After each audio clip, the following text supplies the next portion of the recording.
Season and another start of Titan Esports Conqueror Division. My name is Swifty. I'm joined here today by Freedom Potatoes. How are you doing, Freedom Potatoes? I'm doing good. I'm excited to kick things off for the Conqueror League, and I think we've got an exciting match on our hand as well. You know, we got Project New Origins facing up against SYN Amoroll. I think they're going for the Sanrio character there. That's kind of fun. But SYN Amoroll rocking 2 returning champions on their roster, looking pretty strong. I think a lot of people have them, favored maybe even to win the entire league. Meanwhile, Project New Origins, I think a newer organization. Haven't heard of them before, but they've got some solid looking players too. So we'll see what kind of damage they can do. Yeah, I'm absolutely excited for an exciting start to our Conqueror Division. I'm sure, as you know, Freedom Potatoes, it is always exciting here on the desk when we get to watch these players here in Titan Conqueror. As you said, we have two returning champions in the roster for Syndicate Cinnamoroll, which is going to be a fun one to say tonight, in Fire Mana and CZI up in the top lane as well. So we've got 2 returning champions, and as you said, against one newer team on the block, right? The new kids on the block. So tonight, for me at least, this feels like it's going to be, the team that we know and some players that we know to be heavy hitters, to be big swingers with high averages in Titan Conqueror, up against maybe some new kids on the block, right? Some new names, some new things to prove versus some old ones to sort of prove. So I think regardless, we're in for a very exciting start to this split. But I haven't had a chance to we don't have any games to split to go off of to base our opinions off of yet, but we do have player history. We can look at ranked gameplay and all that stuff. So for me, I'm kind of looking for Syndicate. Their top side looks particularly strong. They've got a very strong looking jungler, in particular with Guo. I hope I'm saying that right. Fire Mana, CZ, both returning champions as well. For Project New Origins, I'm looking towards their bot lane. They've got some high ranked players down there that might be able to kind of outshine Syndicate's bot lane. But I mean, it all comes down to how things actually play out on the Rift. Absolutely. Always comes down to that. As we know, Syndicate, the winning team of Syndicate, there was 2 Syndicate teams in Conqueror Finals last split for Winter 2025. It came down to a Game 5, and it came down to just a few team fights that went probably opposite the way that ourselves and Twitch chat had expected them to go. So things can go either way. I do know, though, however, Syndicate Amoroll probably has pretty big shoes to fill in the bot lane. If I'm not mistaken, Red's Noxus from last split, no longer appearing on this iteration of the Syndicate roster. So yeah, certainly big shoes to fill for the side of Syndicate, as well as sort of I think statements to be made, right, for the side of Project New Origins. And as you said, the top side is sort of proven for the side of Syndicate Amoroll. So I'm excited to see, are there some contenders that we can see knock people off that totem pole? And if you're Syndicate Amoroll, can this new iteration of this roster, right, losing the Izanator in the jungle for another seemingly very talented jungler, is that going to shake up synergy? Is that going to shake up how we see gameplay? What type of compositions that we're going to be seeing in draft, right? Is this going to be very similar to the Syndicate Like a Dragon that we've seen in splits past, or split past, I should say? Or are we going to see an entirely new iteration of Syndicate? Syndicate is an organization with many teams across many of the divisions in Titan. Yourself and myself will be playing against some Syndicate teams up in Titan Vanquisher. So yeah, I'm curious to see what things get shaken up today. As we slowly get into draft, and how we're going to be surprised, right? So, I mean, some things that I am expecting to see here. P&O, their mid jungle, both play a lot of really aggressive champions in solo queue, at least. I'm seeing like Rengar, Kha'Zix, Talon in the jungle, and then like Mbessa, Renekton, Aurelia. A lot of melee mids that you might expect to go top, and unless that's like a role swap thing. But even like, Ahri, Sylas, a lot of things that have intense kill pressure. So even though we do think, we've been saying Amoroll's top side is kind of the scary looking one, I do think there's a lot of like snowball potential in those champions that P&O has the ability to pull out here. Sure. And speaking of sort of interesting draft plans, I'm already seeing a Rengar ban. SYN Amoroll taking that off the table for the side of Project New Origins, which is not something you see played in competitive at any elo. And it's not something you see below like very, very, very high elo in solo queue in general. As we're going to get into the first picks here. So we're going to see what Project New Origins is going to prioritize on the patch. I think there's a plethora of options here. Some teams like to pick ADCs. Some teams will like to pick flex picks. To me, this is a flex pick. I see Pantheon B1. I think this can go in 3 different lanes. I think it's a super potent flex right now. I believe Inspired had just played it in the jungle as well, so I think it could be played top, can be played support as well as the jungle. That's a very potent pick. And then we're going to see the response here. Varus, and we're going to see a second champion locked in. Most likely, I can imagine either a support or a jungle pick here. And it is the Neferi. Do you know what I'm going to comment about the Neferi, Mr. Potatoes? What are you going to say about the Neferi? That she's been nerfed? I know that it is nerfed, but I think it is still it's still viable. But I also know that this is a huge pick for Firemana. Firemana is a massive fan of the Pupper Doggo in the mid lane. However, I believe every time I've seen Neferi picked by this Syndicate with Firemana on it, I think I've only ever seen it go jungle. However, just from knowing Firemana personally, as well as playing against Firemana in other leagues, you and I know that Neferi is a big pick here. But we're going to see Lucian, Sejuani, and Taliyah to round out first phase here, Mr. Potatoes.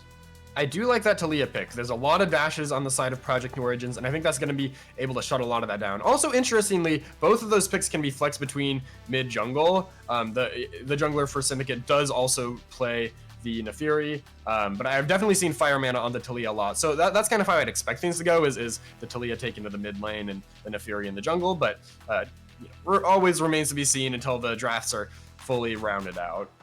Yep, we're going to see some stuff like Aatrox, Nico banned away. Nothing too immediately telling, rather, about what we're going to be seeing here for the second phase. On the point of the flex pick between Neferi, Taliyah, jungle mid, I do know that just from having had conversations, rather, with Firemana, that I believe Firemana is a lot more comfortable on the Neferi than he is on the Taliyah.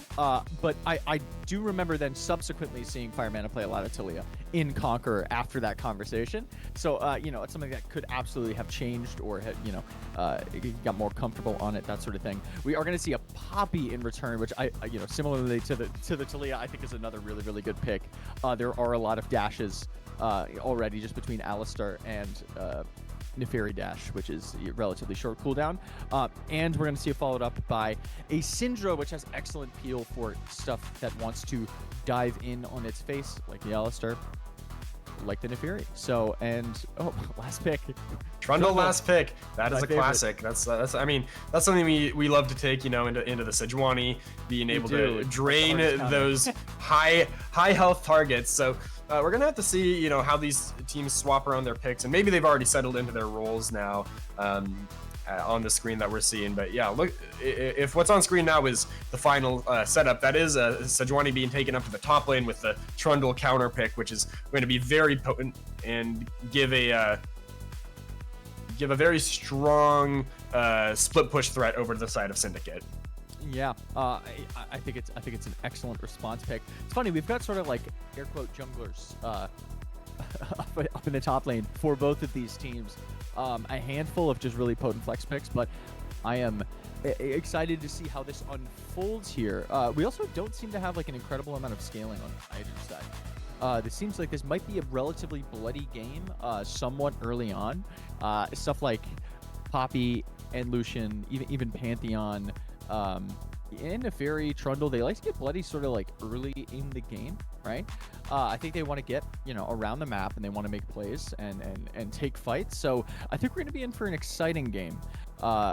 You know, if this goes to like a 35-40 minute game, this frankly could be anyone's, in my opinion.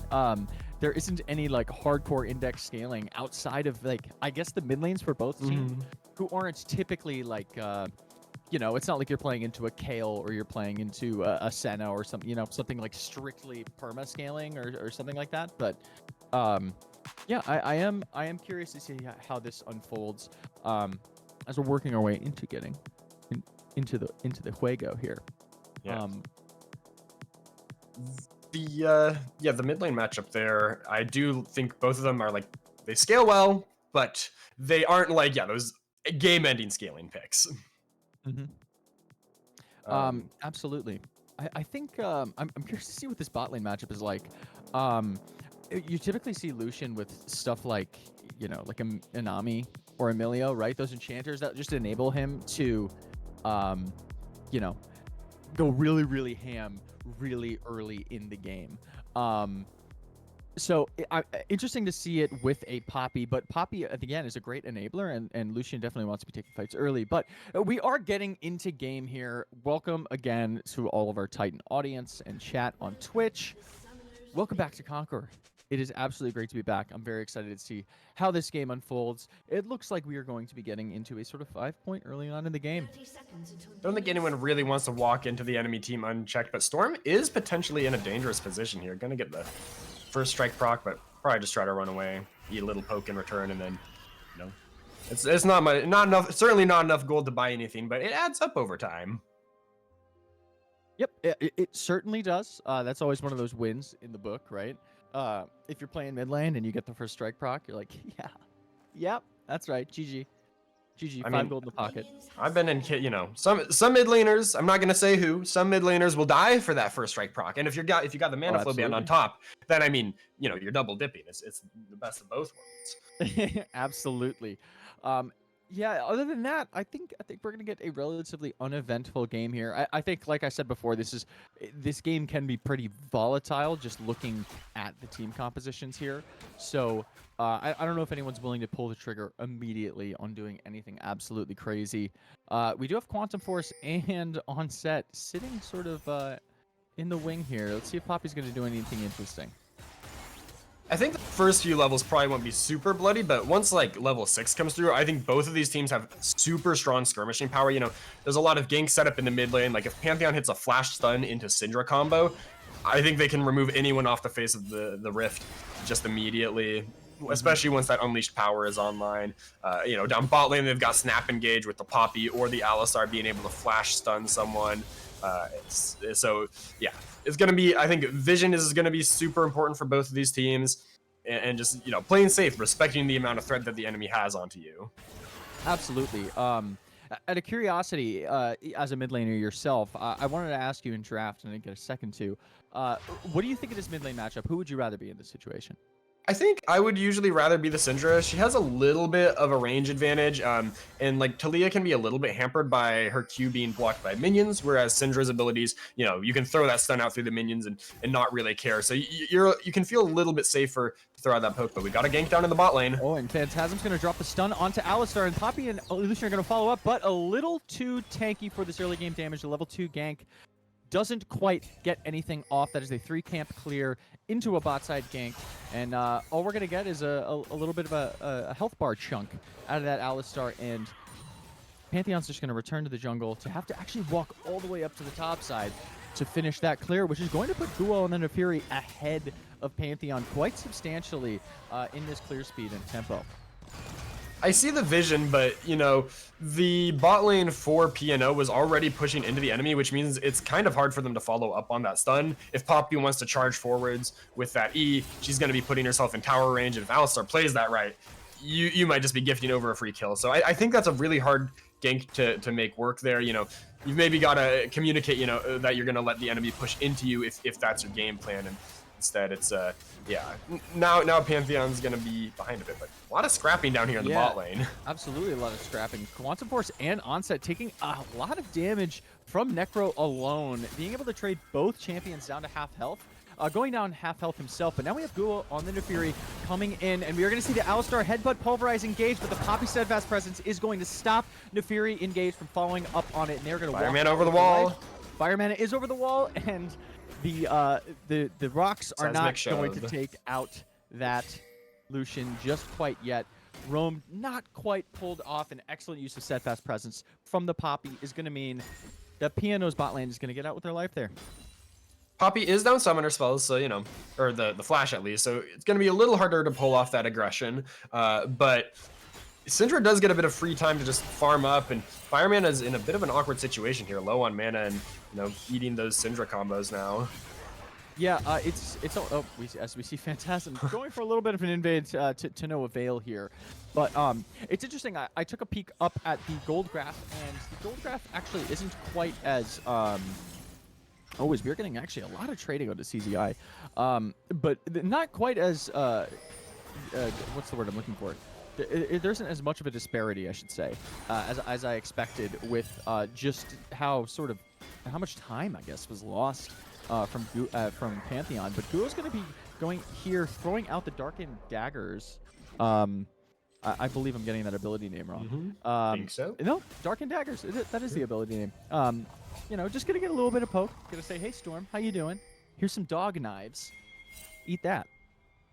And then it's gonna force the recall. I mean, I think Syndra wanted to take the back there anyway, was sitting on just enough gold for Lost Chapter and a little more. So that's gonna definitely be advantageous over what Fireman has got. But Poppy's in the mid lane now, forces the flash out.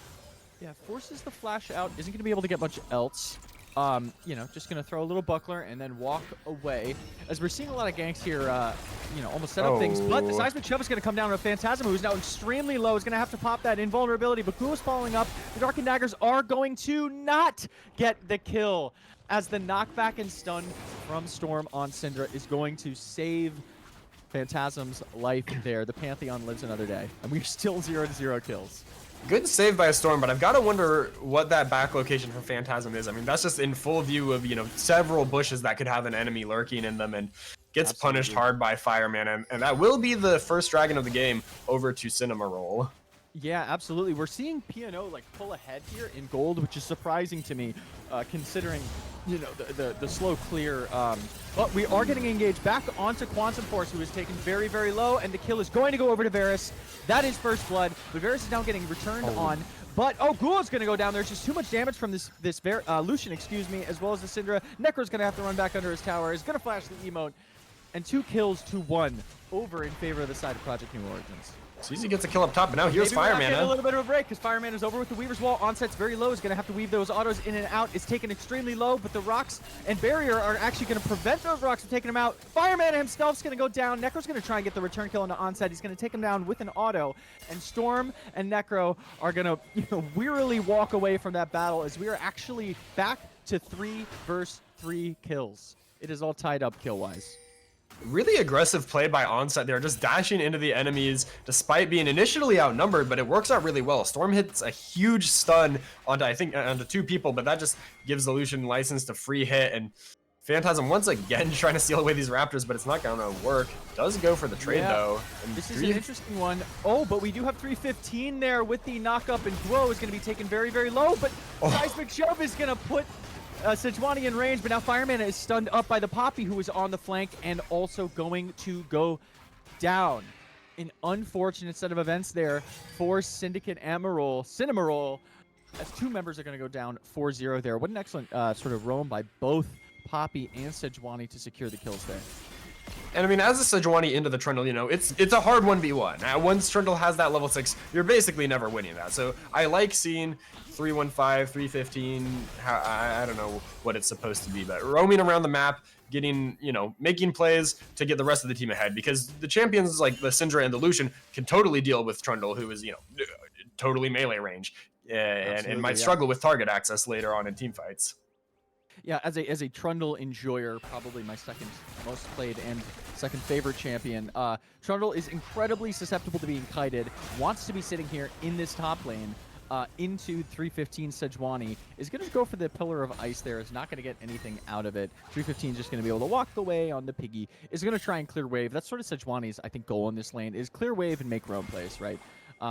Because, yeah, as soon as you know, Subjugate is online for Trundle, yeah, not going to win that fight, right? Sejuani has one of those interesting interactions with Trundle, Ultimate, Subjugate. It's a little bit of damage coming on Fire Mana, but one of those interesting interactions along with like Rammus and stuff. But CR is going to get knocked, or going for the knockup on Storm, who is going to get Seismic Shove, taken low immediately, and Guo on Neferi is going to secure the kill.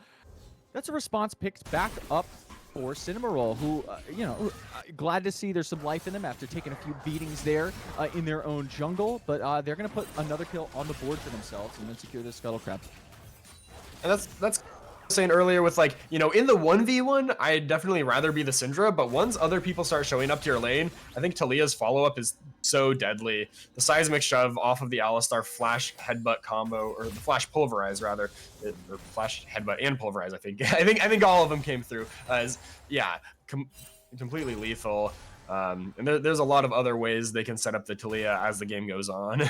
Yeah, and the use of Scatter the Weak, when you have to use it on, you know, an engaging Alistar or Poppy, does leave you susceptible to Talia's Seismic Shove from a different angle, right?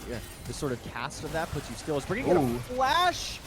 Not quite heroic charge, and Pantheon Grand Starfall is going to come down, but an excellent Pulverize is going to stop the engage, and the ultimate from Phantasm on Pantheon is going to be used for naught here. That's why you pick the Alistar, Miss Potatoes. Both supports offer a lot of disengage, but so far CR has been, yeah, really warding off these ganks from the Pantheon in the bot lane, as 315 is actually getting some decent damage onto this Trundle. I mean, I think once Trundle has, you know, a bit more wave clear and just gets to base him by those items, we'll see it go back into that champion's favor. But doesn't quite have the Tiamat yet. We're getting a really interesting engagement. Wanted Force is getting a pulverized into the headbutt backwards, is going to then channel. Oh no, is going to channel the Keeper's Verdict, but it isn't going to do anything. You are, I believe, was that Chains of Corruption used on? Yeah, I think that was Chains of Corruption into the headbutt, and then a pulverized. Oh, does not matter. It does not matter. King's Tribute is just too strong there. Sejuani does do relatively well in most situations in a Trundle outside of that ultimate, believe it or not, right? Like, if Trundle ultimate is down, 315 absolutely can be taking these fights. Guo's going to get a little bit of a back stopped there, but, you know, as soon as that ultimate is used, it is very hard for Sejuani to do anything. Guo's going to pick up a kill. It is now 5-6 in favor of Amoroll, as Fireman is a little bit of a hazy position here. Isn't going to get engaged on. CR is waiting in the wings to stop that from happening. So I'm getting very, very little break from speaking here tonight, which is, you know, it's an exciting thing for the viewers, Freedom Potatoes. It's kind of what we expected seeing these comps. I mean, I think every champion in this game pretty much wants to be perma-fighting. Maybe outside of those mid laners, they kind of want a little more time to scale up, hit maybe 2 items before they really go all in on the fighting. But they might not have any choice in the matter. Absolutely. And it's funny, as Dragon is being started up, I wanted to make the point earlier about Trundle opting into Vampiric Scepter as, CR is going to do a little bit of a Pulverize to no avail, but Storm is getting Seismic shoved as the Steadfast Presence is going to come out. The Culling coming out, but is it going to land on much? Not very great into those Packmate dogs. As now Necro is waiting in the wings, does have Chains of Corruption, is going to go out, but Keeper's Verdict is going to knock away most of the team. And now Necro is sitting alone as the Dragon is resetting, but it does not matter. Phantasm is able to secure it with the Smite. An excellent Keeper's Verdict from Quantum Force there. Keeper's Verdict on 3 nets the Dragon number 2 over to the side of PNO. But we do see a little bit of an awkward teleport situation. 315 just TP'd down to the Dragon, and as soon as that TP finishes, CZ TP's back up to top to try to look for some platings here. Now, the Sejuani is coming in, so it's probably just going to be one play. Oh, Glacial Prison didn't hit? That looked like it hit. What? Riot, what are you doing? Yeah, that interesting that the Glacial Prison does not land there. Totally on my screen looked like it did. But that means that CZI is going to get out. But yeah, we're going to get a replay. We don't need a replay in the Dragon play. What we need a replay on is, it is a last second, frame away from landing. That's a pretty big play there if CZI actually gets stunned. Best of 5, which I don't believe tonight is a best of 5, by the way. Tonight is a best of 3. We are trolling everyone. Ha ha ha ha ha. Joke's on you. It's April Fools, but not April. Anyway, what were we talking about? I mean, Dragon score tied up. Feats of the feat of warfare, the first feat is already on PNO's side, but there's gonna be a 2v2 in the mid lane. It looks like actually it's a 3v2 with CR showing up. Phantasm headbutt pulverized with the seismic shove follow up. Nefiri damage is coming through. Unbreakable Will looks to be popped. Oh, excuse me, it isn't popped, and therefore we're just gonna see a dead cow. That is Cow Tartar. And another kill going over to the side of Amoroll, who is now in the gold lead with about an 800 gold lead here. CZI and 315 going to be doing the same thing they've been doing all game, punching each other. 315 did. Oh, there's another fight in mid lane. Pulverized Quantum Force is going to use the Steadfast Presence, but now it is Storm in danger, and Talia Firemana is going to pick up that kill. They are fighting almost too frequently and sort of without calculation here, in my opinion. Freedom Potatoes, and I think it's turning into, a little bit of a snowball in terms of these skirmishes, but Weaver's Wall is going to come out onto Onset, who's going to have to flash over that wall. Seismic Shove is not going to get there. Grand Starfall now landing. Fireman is going to get stunned up, and Headbutt Pulverize coming down onto Phantasm, but Quantum Force is in here for the heroic charge. Steadfast Presence, they're going to follow up the kills. That is 2 down. Necro is now running away, but is going to try and kite out, is going to get the return kill onto Quantum Force. It's now 1v1. Lucian wins these every day of the week, but no, he doesn't. He doesn't get the autos off, and he just right-clicks around in a circle, and Necro is going to be able to get that kill. This is a 5-0-1 Varus. 7 kills, 211. Amoroll is starting to run away with this one with a 2.5k gold lead, Freedom Potatoes. They're making up new days that aren't part of the week or something, because Varus did not look like he was going to win it, but that passive attack speed, I think, and the lifesteal from that first item, Blade of the Room King, is so valuable, as we're going to get a replay on how this all went down. Starts out as a 1v1, and a whiff Onset corruption that I missed. Yeah, a lot of ultimates committed, and Fireman is all over the map right now, but then these globals mean there's always fighting. They get the shutdown onto Firemana, which is really big, getting that kill over to the Pantheon, but then Necro pulls off this 1v2. Really impressive play here. Quantum Force just barely misses the flash Q, and then, the attack speed that Necro has stacked up from that passive.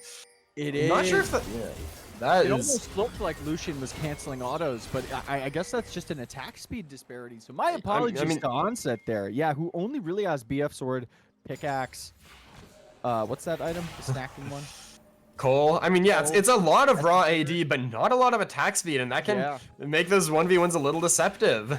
Yeah, absolutely. And Varus is a 5-0-1 and is very big in this game. And Amoroll is now, in my opinion, for the first time, I think convincingly, one of these teams is in the driver's seat, right? We're seeing a lot of back and forth skirmishes. And it's funny, but before I even had a second to sort of talk, I want to bring this back up to the top side of the map, 315 and CZI. I have to nitpick, right? Because I am a Trundle jungle enjoyer and a proponent of this champion. The Pillar of Ice is being used rather questionably, in my opinion. For CZI, I don't know if you know, it's sort of uncomfortability on the champion, but I don't know if you've noticed this. The Pillar of Ice is just being thrown sort of willy-nilly randomly in the middle of trades, just well behind Sejuani, and it doesn't really do anything. Yeah, I mean, one of the optimal uses of that pillar is to interrupt the dash. Yeah. Yeah, that's, and I haven't seen that, but I mean, it might have happened a few times off screen. You know, can't always have our eyes up there, as the engage is going to get stopped by Quantum Force, but that Steadfast Presence is a much longer cooldown, and now that is down. Yep, that is also a down, an ultimate down, as Headbutt Pulverize is going to come in. The Seismic Shove is going to pick up Onset, who's going to go down. Now we have an Inferior Ultimate coming in on Phantasm, who is left alone in the wings. 4-on-1 is going to go down as this dragon is up. This is going to be a dragon secured for Amoroll, and now we are starting to see what happens when a team starts to run away sort of with a gold advantage in a very, very fight-heavy game. It was close and scrappy for a while, but yeah, Amoroll is, I think, pretty decisively in the lead now, and Storm could be in trouble here. That Seismic Shove does connect. Shove taking Storm low, but Storm just isn't going to have the damage onto a Trundle, who is a bruiser at this point, and Fire Mana is going to pick up that kill. It's picked up 4 in this game, 4, 3, and 5. Pretty dang good kill participation for a mid laner, in my opinion. Great use of that Weaver's Wall to show up to fights, but this one coming right to him in the mid lane is going to be able to secure a kill onto Storm. The cross map play, or just the usage of that Weaver's Wall has been immaculate by Fire Mana here, as there's going to be some globals committed down bot now. Oh, but now Necro gets shut down. That is 1050 gold. Phantasm and Quantum Force are able to find the pick, but we are getting sort of a slow extended fight here that neither team, I think, wants to take, and that is a huge swing gold-wise for the side of PNO. Granted, we are still looking at like a 5k gold disparity for Amoroll, so whether or not this affects the outcome of the game, I think, is up to debate, but at the very least, that is 1,000 gold handed over to the side of PNO. It does put the solution a little closer in parity gold-wise to that Vera. It's only 800 behind now, which, you know, I think before it must have been a lot more, but yeah, still a pretty big lead over to the side of Syndicate for sure. Yeah, absolutely. It's funny, like, I saw the 1,000 gold shutdown go over, and then I saw like 2,000 more gold almost Steam like came in for Amoroll. I'm not sure what that actual number was, but yeah, I mean, we're getting into the point of the game where like wallet gap is going to be a thing, and so shutdowns become increasingly more important. But we're gonna get a flash heroic charge. Keeper's Verdict is gonna be used to knock up. Fireman is gonna have to flash over the wall, and Guo is there on the Neferi to peel, but Quantum Force is getting seismic shoved and is going to get taken down by Guo's Neferi. There's just too much damage now, and if they don't get these snap engage immediate kills, if summoners aren't already down, we see Fireman get out and they aren't able to pick up the kill, and it's all for naught. As you know, my points from before being, I think that we're gonna start seeing Amoroll really run away with the lead unless PNO can really secure on these snap engages, right? Their entire comp is sort of built around it. And Fire Mana on the Talia is a little deceptively tanky, you know, has that Liandry's, has the fully stacked Seraph's Embrace, so that shield is extremely clutch there. And, you know, I think for PNO, you've kind of got to be happy just getting the flash and probably leaving there, because it didn't seem like they knew what was waiting for them once they chased a little further. Absolutely, yeah. I like that point in that verbiage you used, deceptively tanky. You know, it's a huge shield that can come out from the Seraph's Embrace, right, for the Talia, and Liandry's just naturally providing health. It makes you able to take more damage, and being down this much gold means that there just isn't quite the amount of damage needed there to take Fireman out, who has the flash up and is able to expend it, and they get a return kill on the re-engage, right? It is a 369-point shield, is what I am being told. Thank you very much. Hashtag shout out to Titan observers and broadcasters. Y'all are the best. Yeah, I mean, that's a lot of damage to be taking up, right? That's what, I don't know how much of Poppy's, well, I guess Poppy's Q deals, percent max health damage, right? So, I mean, it could be equivalent to that, right? The Hammer Shock. from Poppy, but maybe more regardless, since this is a support Poppy, you know, not as much that's a good point. damage. That is a good point. It could be more. And yeah, it's only a level 9 Poppy, right? So, oh, I guess actually level 9 wouldn't matter because Q is max first. On support Poppy still. So regardless, but no items. But levels are an important point to bring up because it's not just a gold lead. You know, a lot of the lanes for SYN Amoroll are up at 1 to 2 levels at least, which. I mean, for those not in the know, you know, levels are worth a lot of gold. Absolutely, yeah. It's something that it doesn't show up as neatly on top of the scoreboard, but if you were to add up all that experience advantage, it's a few thousand more gold effectively in the pocket of Syndicate, who, you know, over the course of the past few minutes have also gotten themselves those feats of strength, which means they're going to have those upgraded boots. Real nice for chasing down your opponent, but CZ is not going to commit to it. Isn't going to commit to it. Opts to use the Pillar of Ice immediately rather than, like we said before, interrupting the Sejuani Arctic Assault. However, you know, it doesn't really matter. I don't think this Trundle is very interested in constantly 1v1ing the Sejuani at this point. I think Trundle is more interested in pushing lanes and applying side lane pressure. As you know, we're getting into the 30-second spawn mark on what will be 3rd dragon for SYN Amoroll, only 2nd dragon, Mountain Dragon, for Project New Origins. We are seeing SYN Amoroll almost go for an engage, but they're gonna get, you know, they're gonna get zoned off. The Scatter the Weak is an excellent tool for that, and when Steadfast Presence is up, you don't really want to change it for gonna go wide. We've seen a few of those today. But when they hit, they are absolutely potent. We saw one hit on Poppy under tower, and Poppy went bye-bye. And it's scary for PNO to walk up, but here's a catch on a Necro. The culling is going to come out, and Necro is going to immediately have to use Flash. Otherwise, that is a dead Varus. As now PNO are the ones with river control and are going to start up this Mountain Dragon. We have both top laners with TP up in the top lane. So I expect maybe we'll see a TP play as blue team, Phantasm, is going to secure. PNO is going to grab that 2nd Mountain Dragon for themselves. They're going to tie up the dragons here. The Q from Varus is not enough. That piercing arrow didn't quite do enough damage. This is not a lethality Varus. This is an on-hit Varus. We see the Gwynsu's Rage Blade. We see the Blade of the Ruined King, Hearthbound Axe. So, you know, the propensity for piercing arrow steals are, I think, a lot smaller in this game.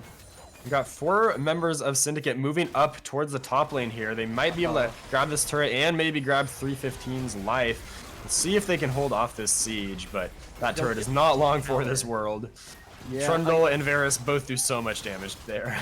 Yeah, they absolutely do. Trundle, top lane Trundle does, jungle Trundle does a lot of damage to turrets. Scary amount of damage, even with, you know, sort of kneecapped econ in the jungle role, but top lane Trundle with a Ravenous Hydra and Eternity Force is going to absolutely wallop on turrets, as we see so there. Again, I believe, you know, with the right sort of sequence of abilities there, I don't think Arctic Assault actually gets off there. I'm curious to see if CZI figures that out at some point in the game. I would love to see it happen because it's a hilarious interaction when a dash gets stopped with a well-timed Trundle E. But, you know, so the Seismic Shove isn't going to land. The Pillar of Ice isn't going to stop Sejuani Q. So we don't see Sejuani lose her life. But again, PNO does lose the tower. Syndicate is going to expand upon this gold lead to about 5-ish, a little over 5K here. 6K. Almost 6K? No. Math. Help me out. It's 5.5. It's 5.5 right now. Fun fact, I have an engineering degree and a math minor, and I can't do math.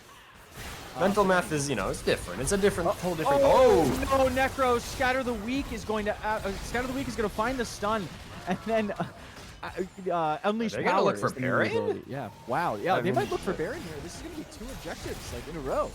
I mean, that's a major DPS component down for the side of Syndicate, but that is also multiple ultimates expended by the side of PNO. So if they take a fight, this still could go Syndicate's way. Baron does a lot of damage and, you know, reduces your damage. I think it still does that anyway. So it's going to be a question of if the Fury can get in and look for the steal, if they're going to take the fight, but Fireman is almost taken out. Taken low. The stun from Pantheon as well as the follow from Lucian does mean Fire Mana goes incredibly low. That is a sweater. But Ghoul's going to go for the solo Bolo hero play. Doesn't matter. No. Quantum Force followed up by the Pantheon stun means you don't get to play the video game. Interestingly enough, Guo had used Call of the Pack Nefiri W before going over the wall to get more dogs, rather than using it as an invul frame for the stuns to come out, which is an incredibly interesting play in my opinion. And there's, I mean, there's a lot of those stuns once you go over that wall. It's definitely a one-way trip, and unfortunately the Nefiri goes a little too early, and now PNO is catching back up a little bit. I mean, it's still 3.5 gold over to the side of Syndicate. So the big question is going to be, can PNO use this Baron to close that gold gap a little more, or are they going to have to be scared of, getting flanked by this Talia, getting ganked by the Nefiri, as they're trying to secure vision in the enemy jungle? Yeah, it's a great point. Like, I think that they've already seen a handful of 1,000 gold swing as CGI are gonna, or Phantasm, excuse me, are gonna punch it out a little bit, and Pillar of Ice is used to, block Storm off and say, hey, I see you. But there are 3 in the top lane. I think Amoroll are picking up on this and slowly making a rotate. But like you said before, the gold lead has already been mitigated quite a bit here. And Baron, notoriously, either expands upon existing.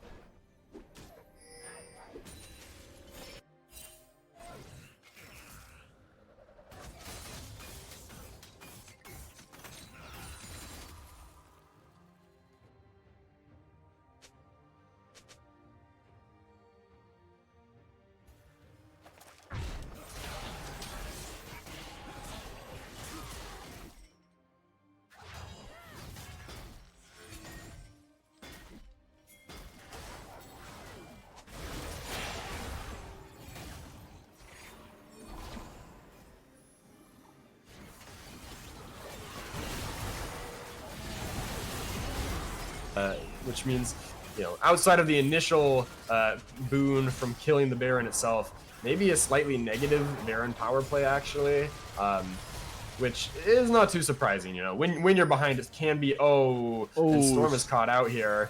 Storm is caught out and is going to go down. Are we going to see Guo keep going in? Not quite. Those Darkened Daggers followed up by Pac-Mates do so much damage. The Culling is going to take Fire Mana pretty weak here as we now have an awkward fight, but Chains of Corruption are going to come out. Is Necro going to be able to find the kill? No. Takes Quantum Force low, but does not get the kill there. As we're getting a little bit of a waffling, a little bit of a sort of standoff impasse here. CR is going to go for the Pulverize onto Phantasm, trying to keep Phantasm out of the pit, but Phantasm is now taken incredibly low. Has to pop the invul, does not survive, is going to die and give over the dragon to Amoroll. And that is now Soul Point Mountain Soul over for the side of Amoroll, as I believe we are back. Okay, we're back. With correct timing stream. Yeah. Not the incredibly delayed. Not the incredibly delayed one. Which I'd love to watch this VOD back and see how behind we are on the timing there, but that's okay. We do see third dragon secured. That is off Soul Point for Amoroll. Yeah. So gold lead still sitting at 4K for Amoroll.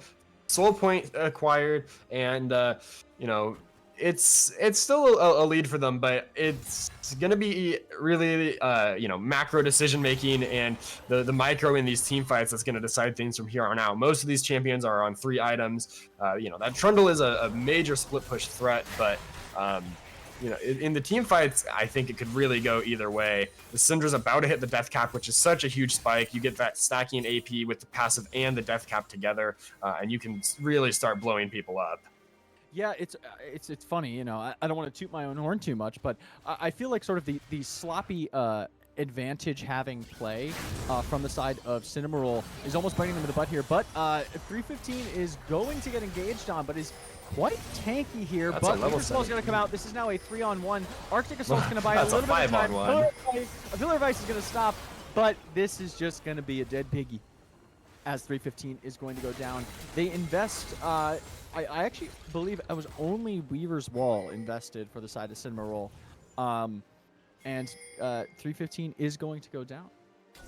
They do lose some priority in the mid lane, but PNO wasn't quite snappy enough with, noticing what was going on with that 5-man play down bot. I think if they were a little bit more ready for it, they probably could have traded that mid turret, and that's actually then, an advantageous play for them out of what looks pretty disastrous initially.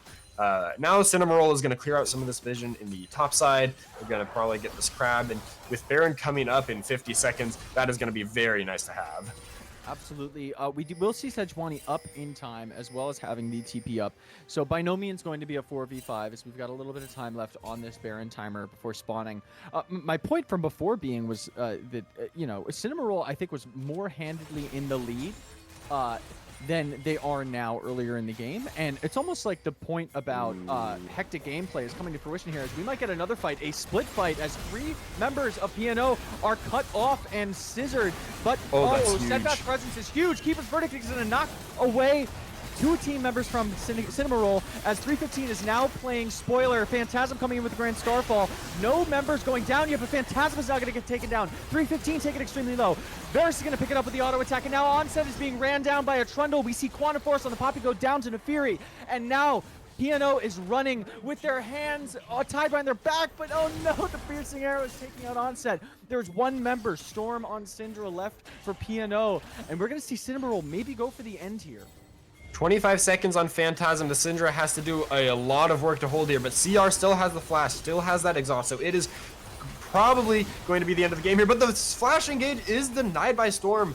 Great prediction on that unleashed, or not unleashed power, Scatter the Weak. But still, CZ, I mean, the whole team is so strong. Here comes Glow on the Nefiri. That is going to be Storm falling in the end of the game. And the end of the game, we are going to see Cinnamoroll take game 1 a little bit of, hesitant footing there in the mid game, but they say, you know what, we are the better team. They pick themselves up. They secure, I think, a 23 to 11 kill victory over P&O for game 1 here.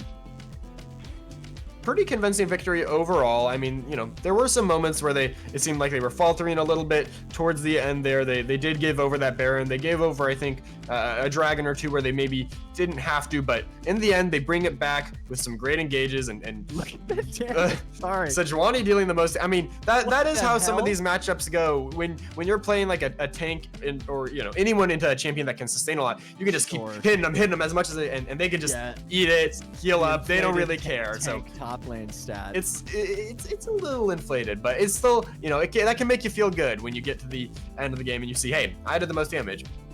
Wow, there's nothing more I can do. Only just side laned the whole time. Maybe that was part of the issue, to be honest. But yeah, to take it back to the game 1 victory. Cinnamoroll, I think as a holistic statement, certainly looked like the better team in game 1. They had more fights go their way. They had a much bigger gold lead. I think they faltered a little bit with maybe a little bit of sloppy decision making, sloppy sort of communication, right? Allowed a window of opportunity for P&O to step back into the game, and props to P&O for seizing upon that, right? I think a lot of teams struggle to see those openings and then act upon them. But they did. However, I think, at the end of the day, we saw a 1,000 gold shutdown on the Varus go over to one of the carries for P&O, and it still amounted in like a 5k gold lead for Cinnamoroll. So, at the end of the day, I think a little bit of a wallet gap came into play there following all of those mid-game skirmishes. And we did certainly see, I think we were right in draft, we certainly saw a very, very bloody game for both of these teams. Both teams wanted to scrap a lot. Both teams wanted to scrap early. They did, and it put Cinnamoroll on top, right? The sort of, I'll air quote it, reigning champion team, sort of with 2 championship members, right? I think we're able to, sort of use that experience, use that veteranship, and they give themselves a game 1 win. And maybe it's we that might be the expected result in some people's eyes. Certainly, like our resident content creator, Prophet of Tears, predicted a 2-0 for Syndicate, but I will say that Project New Origin still put up a decent fight. If they can tighten up some of, I think, those early game mistakes that put them at an initial deficit, they could look to take a game or 2 off of Syndicate. But on the other hand, if Syndicate can tighten up some of those mistakes they made kind of later on, they could also be a real force to be reckoned with as far as closing these games out early goes. Absolutely. Great points. I have to agree with both of them. I think, we've seen Syndicate, we've seen these players even before this split, right? So we know what they're capable of. And I was, again, pleasantly surprised with P&O's performance that game. I think, like you said, maybe it's some early game or early season nerves, and people are sort of feeling each other out teams wise. How teams are going to play. What are we going to be drafting? What sort of win cons are? I'm curious to see what changes next game. I think maybe P&O doesn't want to lean as much into matching a compositional identity into Cinnamoroll, right? I think both teams had a similar game plan this game. Get on a map, make plays, sort of pick plays, early aggression, and it played into the hands of Syndicate. P&O had some great comeback plays. I'm curious to see if they lean more into something more scaling, more team fight oriented, and sort of give themselves a little bit of a leg up in terms of what did go well for them this game.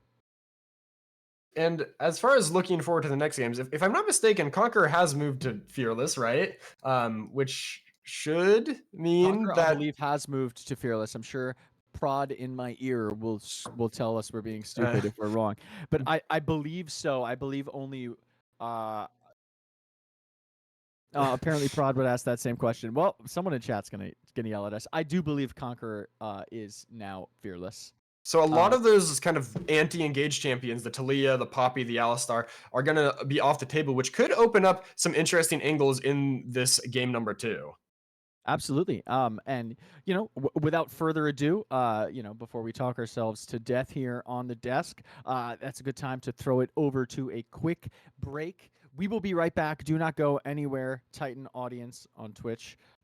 We got game 2 coming up, Project New Origins versus Cinnamoroll. Come back for more Conqueror.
Guys, gals, and other pals, welcome back to Game 2 of Titan Conqueror. Week 1, we've got Syndicate Amoroll versus Project New Origins.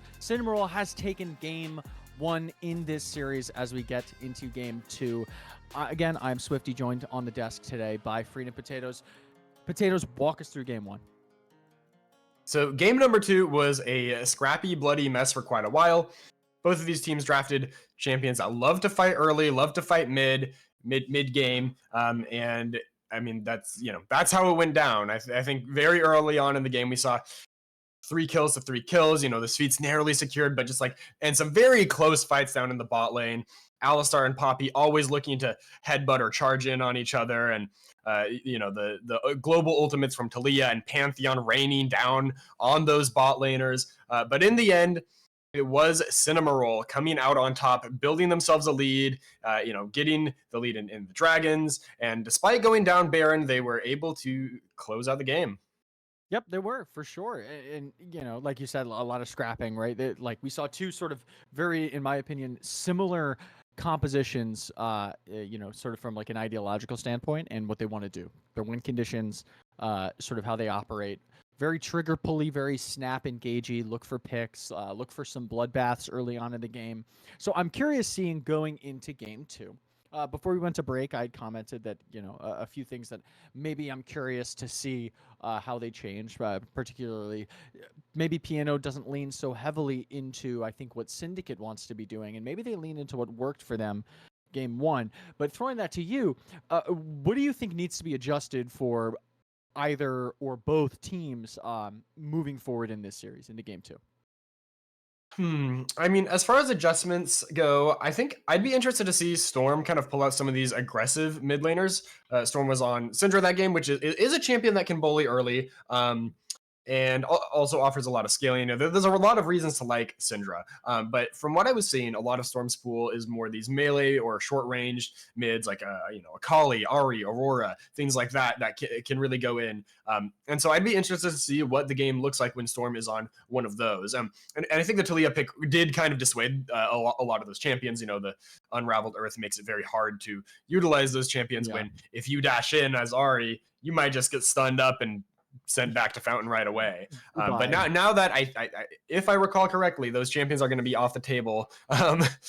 Yes, we have confirmed, by the way, just for our viewers, we have confirmed that Titan Conqueror is Fearless, the superior way to play, in my opinion. This split in this season. So yes, everything that was picked for both teams will be unavailable for both teams here in subsequent games in draft. And that's pointing at draft? Yeah, that is me pointing at draft. So yeah, I mean, I love Fearless. It opens up so many new picks game over game, especially when you get into a longer series. So if we go to a third game here, might get some extra spicy picks coming out. But so far, bans are looking the same. That is one thing that has happened with Fearless a lot, is like, you don't have to do a reaction ban. Someone walloped you with a champion, it's already gone. You don't even have to think about it. You can just coast along. But a lot of the same bans are here. Yeah, I gotta be frank with you. I understand that Phantasm I guess plays a lot of Rengar. I still cannot get behind banning Rengar in a coordinated competitive amateur game of League of Legends. I just think that if someone picked Rengar, there's a better pick. But needless to say, it is still banned. It is off the table. We're going to get in the blue side. As a heads up for our viewers, we had the sides flipped last game, so Syndicate was on the red side. Syndicate is now on the blue side, as P&O has opted to take red side. The rules are whoever has lost the previous game in the series gets side selection for the subsequent game. So P&O now opting for R5 counter pick in this game 2 series here, and we're going to see jungler and jungler, sort of like the 2 prototypical junglers, in my opinion, as a jungler myself. Xin Zhao responded to by Jarvan. Very standard jungle picks here, offer a lot of engage, a lot of safety, very good ganks in the early game, and kind of scale. Still a lot of utility in those late game teamfights. And Ziggs is picked up by Project New Origins. That is an interesting one. When I was doing my little preliminary scouting, I didn't see anyone that played Ziggs. So I'm curious if this is going to be a bot or a mid pick. Tends to go bot more these days, but I still enjoy taking it mid myself. Yeah, and it's going to be responded to with an Ezreal and Aurora. So wherever that Ziggs is going, well, I guess Aurora is also a top mid flex, but it seems like Syndicate has potential answers cooked up for either lane. Certainly, I think both of these teams have utilized flex picks, or at least they did very well in game 1. So yeah, I think we're seeing that again here. As you said, Ziggs mid bot, Aurora top mid. Bringing it back as we're seeing the second phase bans here, I want to bring it back to the jungler discussion because, you know, resident jungler on the desk, I have to bring up a point that at least in a vacuum, I'd much rather be the Xin Zhao. I think that Xin Zhao does pretty handedly well into Jarvan in a straight 1v1 in a vacuum, right? However, I do think Jarvan, and you know, I do it all the time, respond to a Xin Zhao with a Jarvan just because of how ubiquitously good in any compositional situation that Jarvan is, right? Like you always have Cataclysm, you always have EQ, the Demacian standard, flag and drag knockup. So, which is, I think, why we see it picked in response to Xin Zhao a lot. It's like, all right, well, if you're playing Xin, I'm playing the other one. But we're going to get into the second phase picks here as, oh, Shen. What do you think about Shen? I think Shen is in a really good state right now. I mean, if you've seen, like, I've seen some clips on YouTube of Shen's destroying people with the Titanic Hydra, but it's going to be responded to by Mundo, who is also very well known for destroying people with Titanic Hydra. Machine Gun Mundo, baby. And these are two champs that like to stack a lot of health and are going to be very hard to kill in the late game. And Syndicate is going to round out their composition with a little bit more hard CC. That is something that I noted was lacking with the Ezreal, Aurora, and Mundo all lacking the lockdown, but Maokai will help out a lot with that. And it's going to be a Leona picked up for PNO. So I think, well, I'm curious, Swifty, what are your thoughts on this draft? What are my thoughts on this draft? My brain tells me that PNO's draft is, and I know that I'm going to bring this up only because I know that you like to make a big point of this when discussing about sort of like compositional identities in drafts.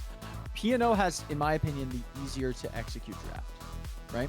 I think they have the easiest path, like the path of least resistance, I should say, in making their draft work, which makes me immediately drawn to it. I think both teams have, you know, sort of CC engaged supports. They have sort of better scaling into the late game, particularly, you know, I think Ezreal, Aurora have great damage in the late game. I think Kai'Sa, Ziggs have great damage in the late game. They have virtually like the identical prototypical sort of catalyst playmaker junglers, as well as Beefcake top, right? Titanic Beefcake abusers top. So they're very similar compositionally to me in what they want to do, right?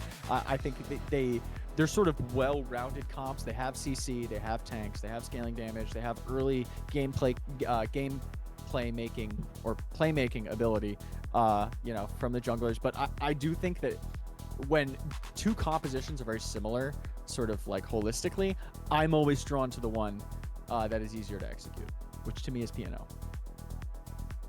Assessment. I think PNO has a little bit easier execution, but there are some things like, you know, Shen can be hard to get the full value out of. If you're putting it on like a Jarvan or a Kai'Sa or Leona who's going in, timing is important. The timing is going to be super critical there. Whereas, you know, Mundo's ultimate is something that gets a lot more value in like the 1v1 or just kind of like popping it for generic power in a team fight. And so I do think that top matchup is going to be pretty important to how this game goes, because once again, CZ is on a champion that can be a split push monster, and 315 is on a bit more of an enabler. Absolutely, yeah. So, you know, I think those are fair points. It can be harder in some aspects, as we're going to make our way into game 1 here, and you know, we're gonna see how our points unfold. So, yeah, I'm thinking in the early game, I think a lot of this sort of, what happens rather in the early game, and correct me if I'm wrong, Potatoes, is I think on Guo and Phantasm, right? Like when you see a Xin Zhao and when you see a Jarvan, that's who you're looking at early game. Those junglers are both going to be setting the tempo a lot in the early game here, and especially with the amount of CC that both bot lanes have available. I see a mid lane fight right now. Just a little poking around. Let's see.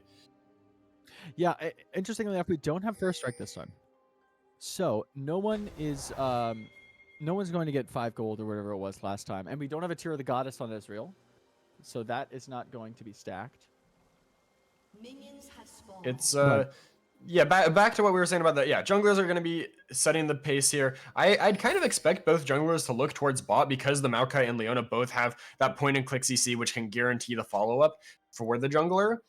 But it's going to be, yeah, I mean, I think mid lane is also going to be something that can be kind of volatile. Like Ziggs has a lot of ability to get early priority and look around the map, but if Aurora is able to get a lead, I think she can make it a lot harder for that Ziggs to play the game. She has a lot more, like, you know, threat to roam, jump you out of a bush with the jungler, and so it's, yeah, I think whoever gets ahead in mid is also going to contribute a lot to how the game pace plays out, with Ziggs being able to, you know, kind of side lane, threaten these turrets, and Aurora being a bit more of like a champion killer.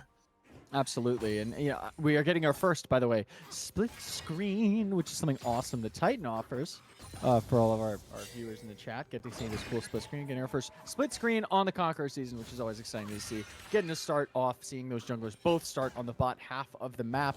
Both of these junglers are capable. Ooh, that was a really good Bramble Smash to stop the Zenith Blade from Quantum Force there in the bot side, as we're seeing just Aurora shove that lane out, get nice and cozy, just, you know, farming away in that lane there.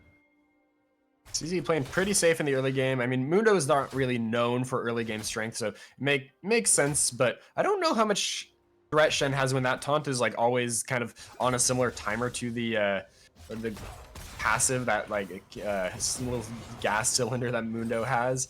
And one more little note I wanted to make about the compositions is the Jarvan, once he has that ultimate, is actually maybe going to struggle a bit into the Ezreal and Aurora. Those champions have dashes that they can use to just get away, but Phantasm's being invaded again.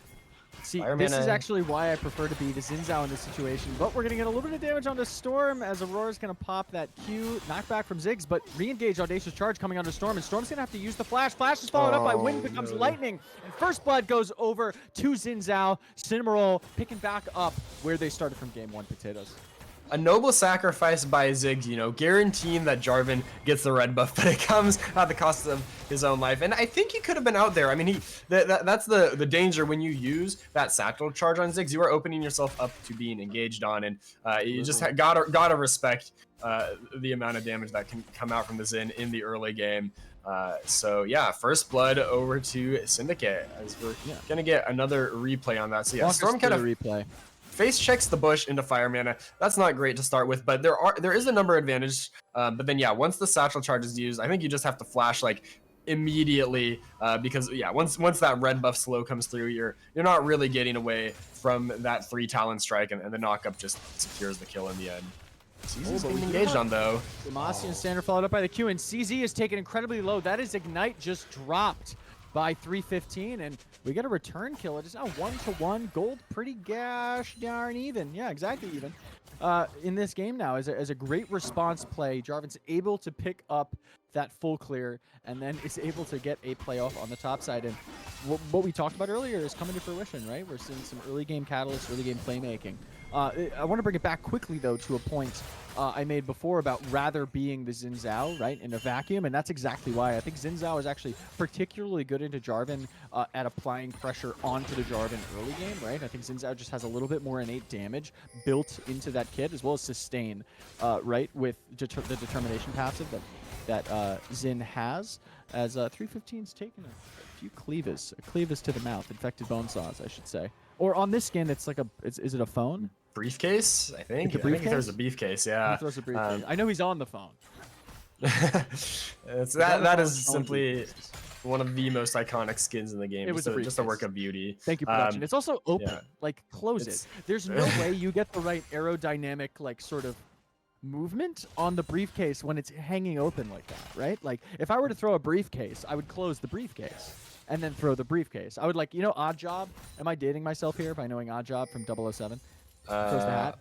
I've heard, I vaguely know, but okay, I'm totally dating.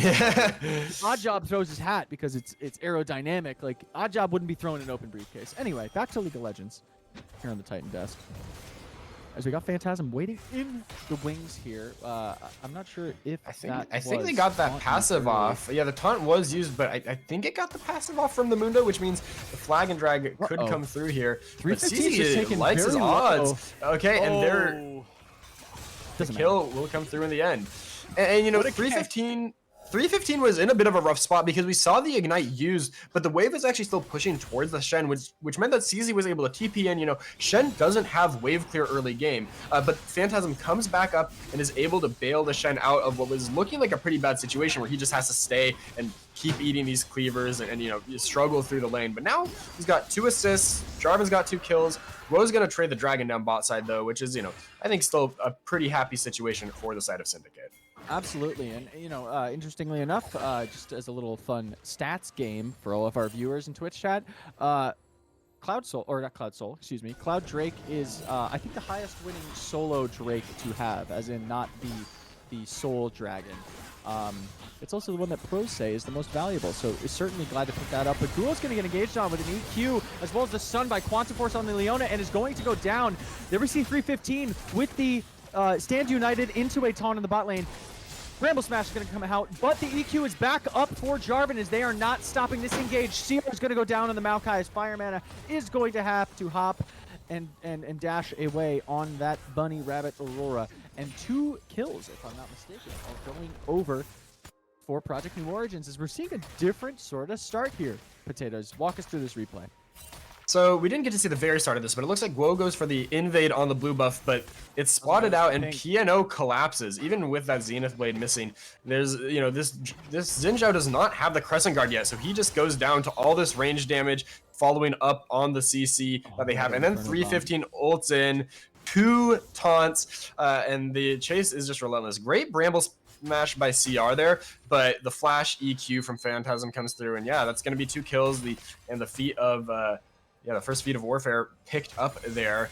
Now, Mundo did get a nice amount of time to pick up 2 plates for himself there. That is going to be a nice bit of gold, but I think the name of the game for PNO is really getting this Kai'Sa and the Ziggs ahead, and they're starting to make that work. Absolutely, yeah. I think it's a really good response play. I think it's a great understanding of what Xin Zhao wants to do in this jungle matchup, which is, you know, they're both early game catalysts, but Xin Zhao wants to apply pressure onto Jarvan to limit Jarvan's ability to do that, as we're quickly going into a little bit of a pause. But, you know, to keep discussing that point, Xin Zhao wants to apply pressure onto Jarvan, right? And but I think having an understanding from your mid lane as well as whatever side lane, you know, is sort of that Xin Zhao's leaning to. It's a great effect. Hi, Janelle. Leaning. Yeah. We got Ginny and Toby.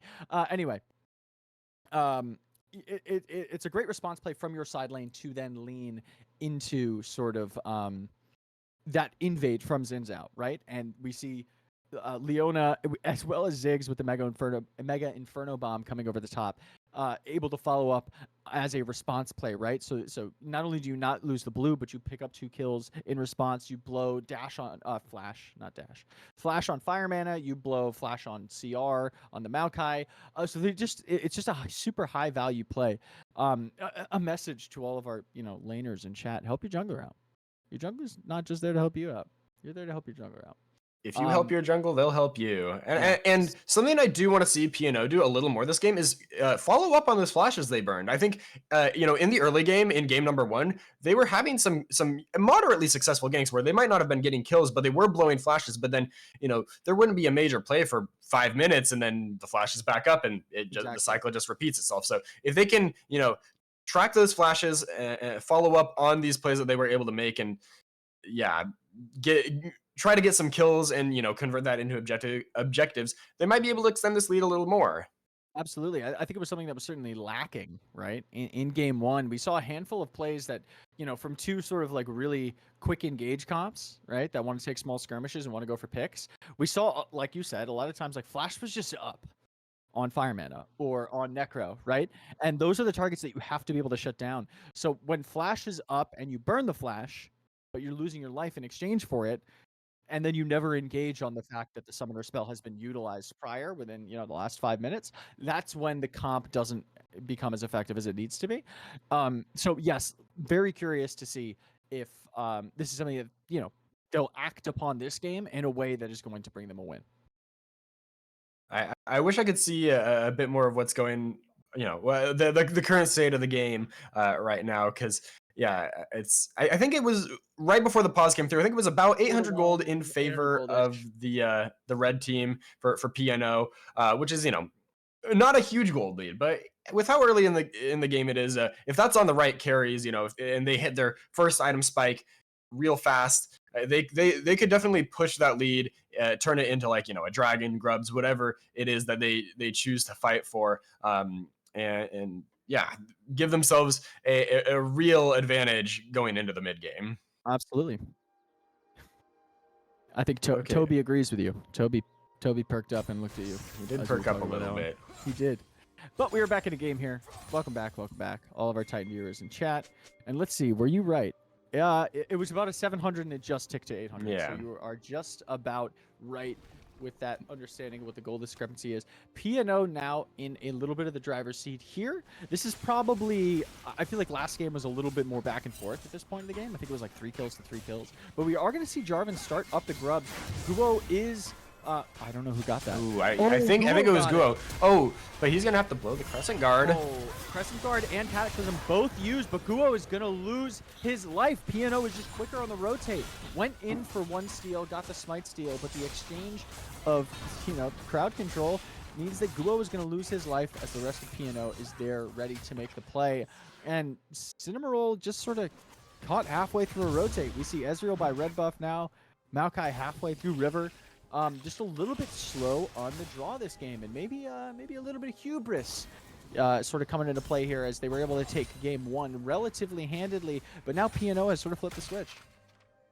And you were saying earlier that, you know, on the Xin you like to be the Xin in this early game because you can kind of outduel the Jarvan. But that Jarvan does have 2 kills. You know, it got I think it was 2-0-2 before that play went down, and is actually able to fight back much more strongly there. And P&O playing together really nicely. You know, they assemble the Avengers as soon as that Xin Zhao goes for those grubs. There's the Shen ult coming through. Kaisa and Leona can ult in from long range. And I do think they have kind of the global or global-ish advantage this time around on the side of P&O because you know, in game number 1, we had like the Pantheon ult and the Talia ult that were really key to making big plays. But this time around, they've got the Kaisa who can dash in from so far away if you're hitting that hard CC. They've got the Ziggs bomb. They've got Stand United on Shen, whereas the only thing Syndicate really has in that department is the Ezreal ult, which is a lot harder to land. And now another fight in bot lane.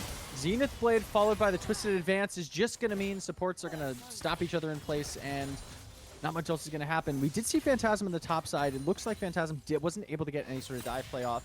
I think that is the right call. I am not diving a Mundo, who has maximum dosage up under their tower at full HP. But we do see Guo in the wings. Twisted Advance is going to be followed up by a Bearable Smash, but Onset's going to be pushed towards the tower. We see Wind Becomes Lightning land on the Onset, but Stand United is going to follow through, and CR is going to lose their life to Kaisa.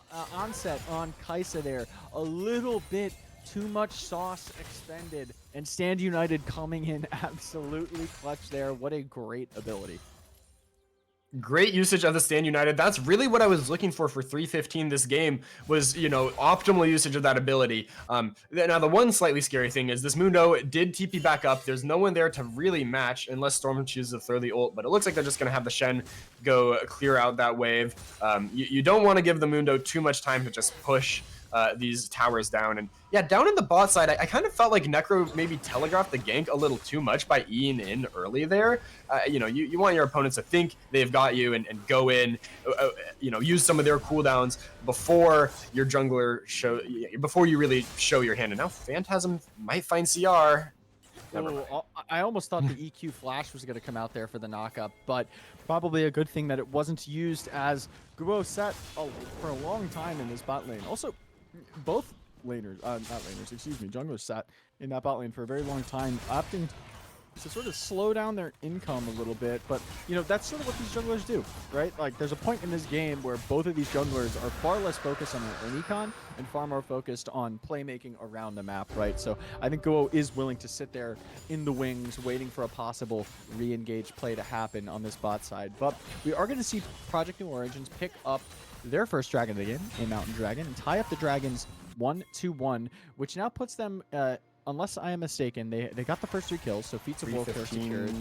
is in but maybe danger here, I might think. get cut off here. Yeah, 315 is in danger. Is going to have to pop the Twilight Assault, but oh, that is a lot of damage out of Aurora, and Fire Mana is going to pick up the kill. Guo on Xin Zhao in there for the assist, as we are going to get a response play from Storm and Phantasm and just push down this turret. But this turret was sitting, I think, at 5 plates, and there isn't enough there to get the Satchel Charge Explosion execute on that turret.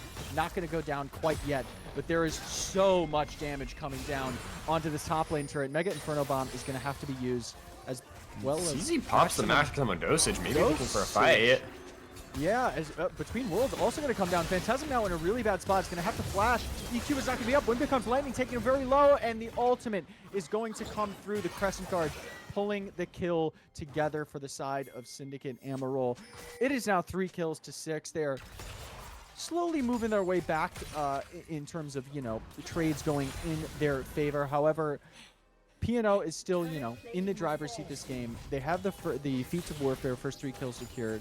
They have 2 objectives to 1. First tower, seemingly like it's going to go down topside in favor of Amoroll. But all it takes is 1 more objective for P&O to secure that last feat and get themselves the goody boots. But yeah, great plays from Cinnamoroll to actually respond to this. But Guo is now actually being collapsed on by Phantasm, who Conqueror is now activated. Cataclysm is going to come down. There is no Crescent Guard from Guo, and the bomb is from Ziggs is going to take Guo's life. A little bit too greedy there after having expended the Flash and Crescent Guard on plays in the top side, and is going to get caught with his pants down in the enemy jungle there. That Ziggs Jarvan combo is so powerful. I mean, once the Cataclysm comes down, most of those skill shots become pretty much unmissable for the Ziggs. Because even if you don't hit them, you just hit the wall of the Cataclysm. But Phantasm is getting a little low to Fire Mana here. Tries to go for the counter invade and pass the back out. You know, maybe these junglers should just stick to their own side of the map. Yeah. And when they don't have their teammates around.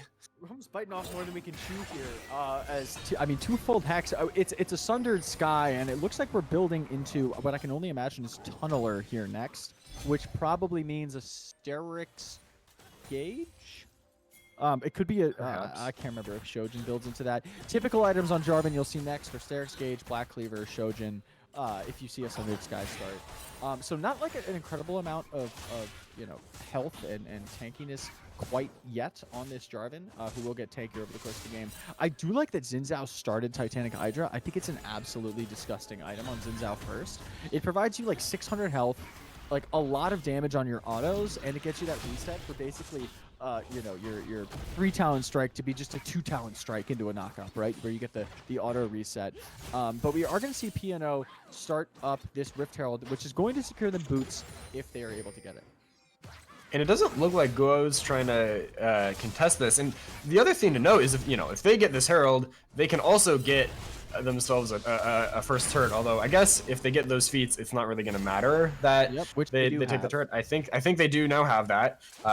Yeah, they do. I see that outline on the boots, which is going to be a nice little pickup. You know, a lot of these champions on Cinnamoroll are very reliant on like move speed to stick on you. You know, the Xin Zhao and the Mundo, they really need to try to catch you with that initial slow or that initial dash and then run you down. If you can keep your range on this Kai'Sa and on the Ziggs, they're gonna have a much harder time really like playing towards those champions' identity.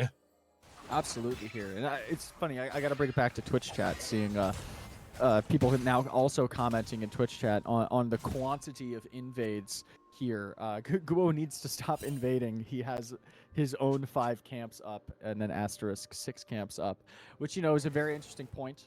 When you have 6 of your own camps up, the guaranteed income is always on your side of the jungle. However, you know, I think with a calculated invade, you turn 6 camps into possibly 9 camps, you know, or up to 12 camps, right?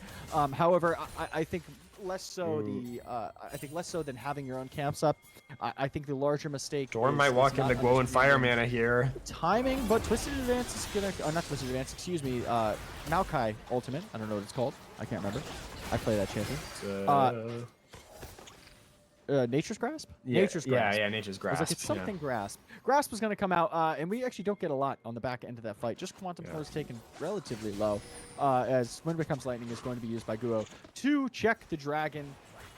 which is now started by PNO, who I think are pretty comfortable with control of river here with a Ziggs Kaisa, who are excellent poke champions. And they are going to see that Guo's alone. The Crescent card is going to be used to prevent the EQ from Jarvan. Quantum Force taken low, but now Guo is trapped. Audacious Charge going over the wall, but it's not going to be enough. Phantasm now having to back off, is taking a lot of damage from the Ezreal Aurora. Quantum Force and Phantasm taken low, but there is no longer a Xin Zhao, and they're going to try to secure this turret. I think they are willing to give that tier 1 mid lane. And, you know, it's a little bit of a disconnected play from the side of Amoroll. Guo tries to go towards the dragon while the rest of the team is hitting mid, and I think they can, you know, they can happily take that mid turret without over-investing towards the dragon, because that Xin Zhao is falling further and further behind. But there is going to be a 4-man play up onto this Shen, who's, yeah, dead. Just dead. Yep, I'm not even going to play-by-play that one. That is dead. That is Flash. Expended with a shadow dash, but Twisted Advance is just too good of an ability. It's going to lock down that Shen. They're going to pick up that kill. A good response play on the other side of the map, understanding that there is push going down on the bot side after Dragon being picked up.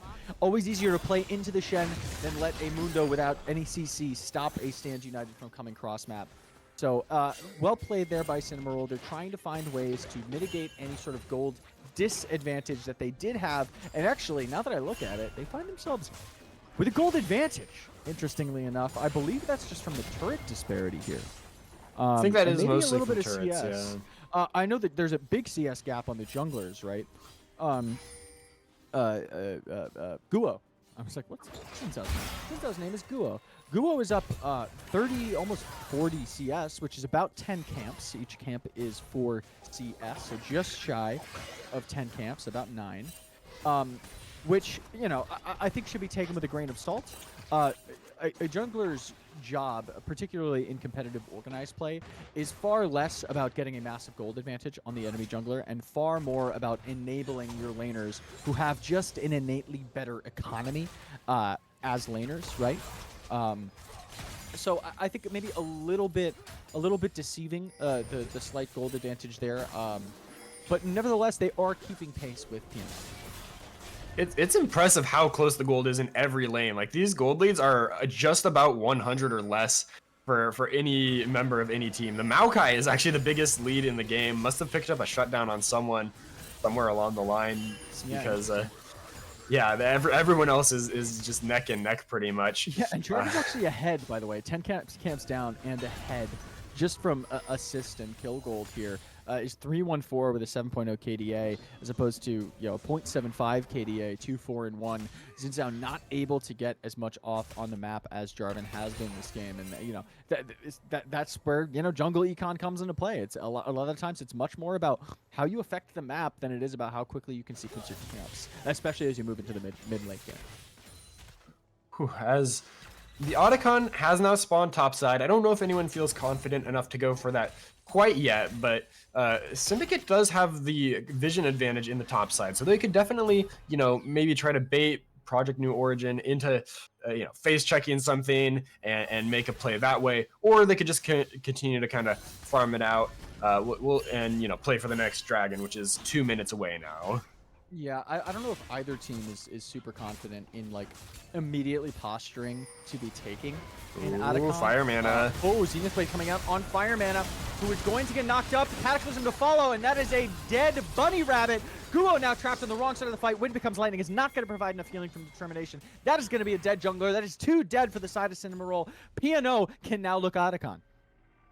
Fire mana standing on the ward. They don't sweep the bush, you know, trying to catch someone out walking into the into the jungle, kind of like I was saying. But yeah, that ward is so valuable for PNO. They see these champions and they just take the engage, and that's CC. Solar Flare to begin, which guarantees the Zenith Flare. Damashi standard, followed by Dragon Strike and Mega Inferno Bomb. Cataclysm is just such a good wombo combo. Guo has no answers here.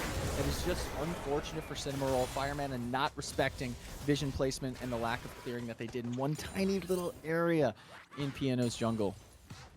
And, you know, just after we said that no team might feel confident taking down the Otacon, that play you saw down there in the bottom right of the screen, Otacon was taken by PNO. So they are firmly ahead, I would say now. They took that top turret as well. They've got, they've got those feeds. They've got themselves almost a 2,000 gold lead, but they are on a reset with dragon spawning in 40 seconds. So I think SYN Amoroll, they're going to try to set up in this bot side, set up some vision, maybe see if they can make a counterplay of their own. Because they do have the first move onto this map, but they're a little bit split right now. I don't know if they can do too much with that tempo. Yeah, Fireman on the wrong side of the map here. Doesn't have TP and realizes Fireman is going to have to walk from top side. Is now in mid lane. Onset is there to actually catch mid wave shove, so Kai'Sa Ziggs are going to want to get that mid lane priority before going on to this dragon. But before we get a fight here, interestingly enough, I saw in the items, this is a Yunta Wild Arrow Infinity Edge Kai'Sa, by the way, which I didn't know that was a build. Forgive me for not being an ADC player. That feels like a lot of auto attack damage coming out from a Kai'Sa at this point in the game, as opposed to a Muramana Triforce Ezreal. So curious to see what happens there. I'm going to be watching that damage from both ADCs in these fights, but we're going to see Dragon started up by PNO. The Xin looks like, you know, they've got vision in that ocean bush. They could try to play for a steal. Coming out, they are all rooted, but not quite. A quick trigger pull on the engage, but Between Worlds is going to come out, but there is just too much damage from Mega Inferno Bomb, and 315 is going to get the Flash Twilight Assault auto attack to kill Fireman, and that is no jungler, that is no mid, that is no support. It is a 3-4-0 in favor of PNO, and they are beginning to run away with this game. Project New Origins takes a decisive win in this fight. You know, despite SYN Amoroll having kind of the first move onto the map, PNO is able to clear out the vision, and their zone control is so strong with Storm on the Ziggs. That minefield and those bouncing bombs just make it really hard to approach. And then when they do have this Nature's Grasp come out, you know, they take the engage, but yeah, the counter damage. You see Storm playing so well, just sitting so far back, able to get this Mega Inferno Bomb out. Yeah. And then Onset's able to ulti in, follow the flash from Firemana, and just melt through this front line. That is a full crit Kai'Sa. It's a lot of DPS. Maybe not as much poke, but it can certainly melt through those frontliners. Yeah, when both Eclipse and Spirit's Refuge are up for Leona and Shen respectively, their Ws, they just, like, Spirit's Refuge means they're not taking any auto damage, and Eclipse on the Leona just means she's got juiced up resistances. They can just tank 5 members of the team. And when Storm isn't hit by the Between Worlds from Aurora, that means a Mega Inferno Bomb can come out. The only damage Storm took that fight, I'm pretty sure, was True Shot Barrage on the back end from an Ezreal cross map ult. So just great zone play and understanding that their tanks are an absolutely disgusting frontline combination, and they say, screw it, yeah, we'll take the engage, we're going to zone you out, we're going to do more damage, and they sort of wallet slap them there with some excellent positioning in that fight. And now we're at the point in the game where Project New Origins, I think, is decisively in the driver's seat this game, and SYN Amoroll is going to have to find some windows and some opportunities to sort of put themselves back on solid footing.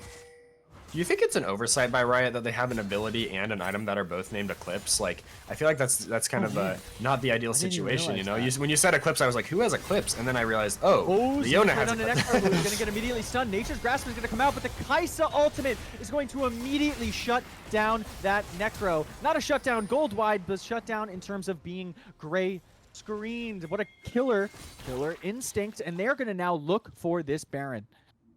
Firemana is pushing the bot lane, but it looks like 315 feels comfortable matching that, you know, has the Stand United to join if a fight happens, but there is really not a lot of DPS on the side of SYN Amoroll. I don't think they're going to be looking for this Baron play. They're just going to try to shove in mid, shove in bot, see if they can get a little bit of gold back on the other side, because that thing melts to this Kai'Sa. And now the Mega Inferno Bomb will clear out the wave, but it's a little bit too late. That is a turret traded, but PNO might take the fight here. They don't have 2 of those big ultimates, but Guo and CR are a little bit split here. Ooh, Audacious Charge is going to get... Oh, sorry, not Audacious Charge. Excuse me. EQ is going to get stopped by the Crescent Guard. Good use of the ultimate there, but they're still going here. But now Phantasm is kind of stuck in a funny spot, but Fireman is not going to pull the trigger. CR now the one stuck in a funny spot. Bramble Smash is going to knock back. That is an EQ. Shadow Dash is going to put him in range. Who's going to get the kill? Leona! Take it! There you go. As Force is going to pick up the kill on the enemy support, Maokai. And that is 1 kill down. Could have been worse. But could have been worse. We saw Fire Mana and Phantasm just pass each other like ships in the night. You know, Phantasm locked in on getting that kill onto the enemy support, and that's going to give them a bit of an extra opportunity to make this push happen with Baron. They do need to kind of sync these mid and bot waves up. I think those are the two lanes they kind of want to play for right now. And this Ziggs should start knocking down these turrets real quick. They're kind of playing for maybe a bait play with 315 sitting back, having that stand united, you know, being able to protect Storm. And yeah, this Mundo has no magic resist. Mundo has a lot of health, but I mean, the Ziggs destroys that champion's health bar and might be able to force him back or force him to pop that ult. True Shot Barrage did nothing. Did you see that?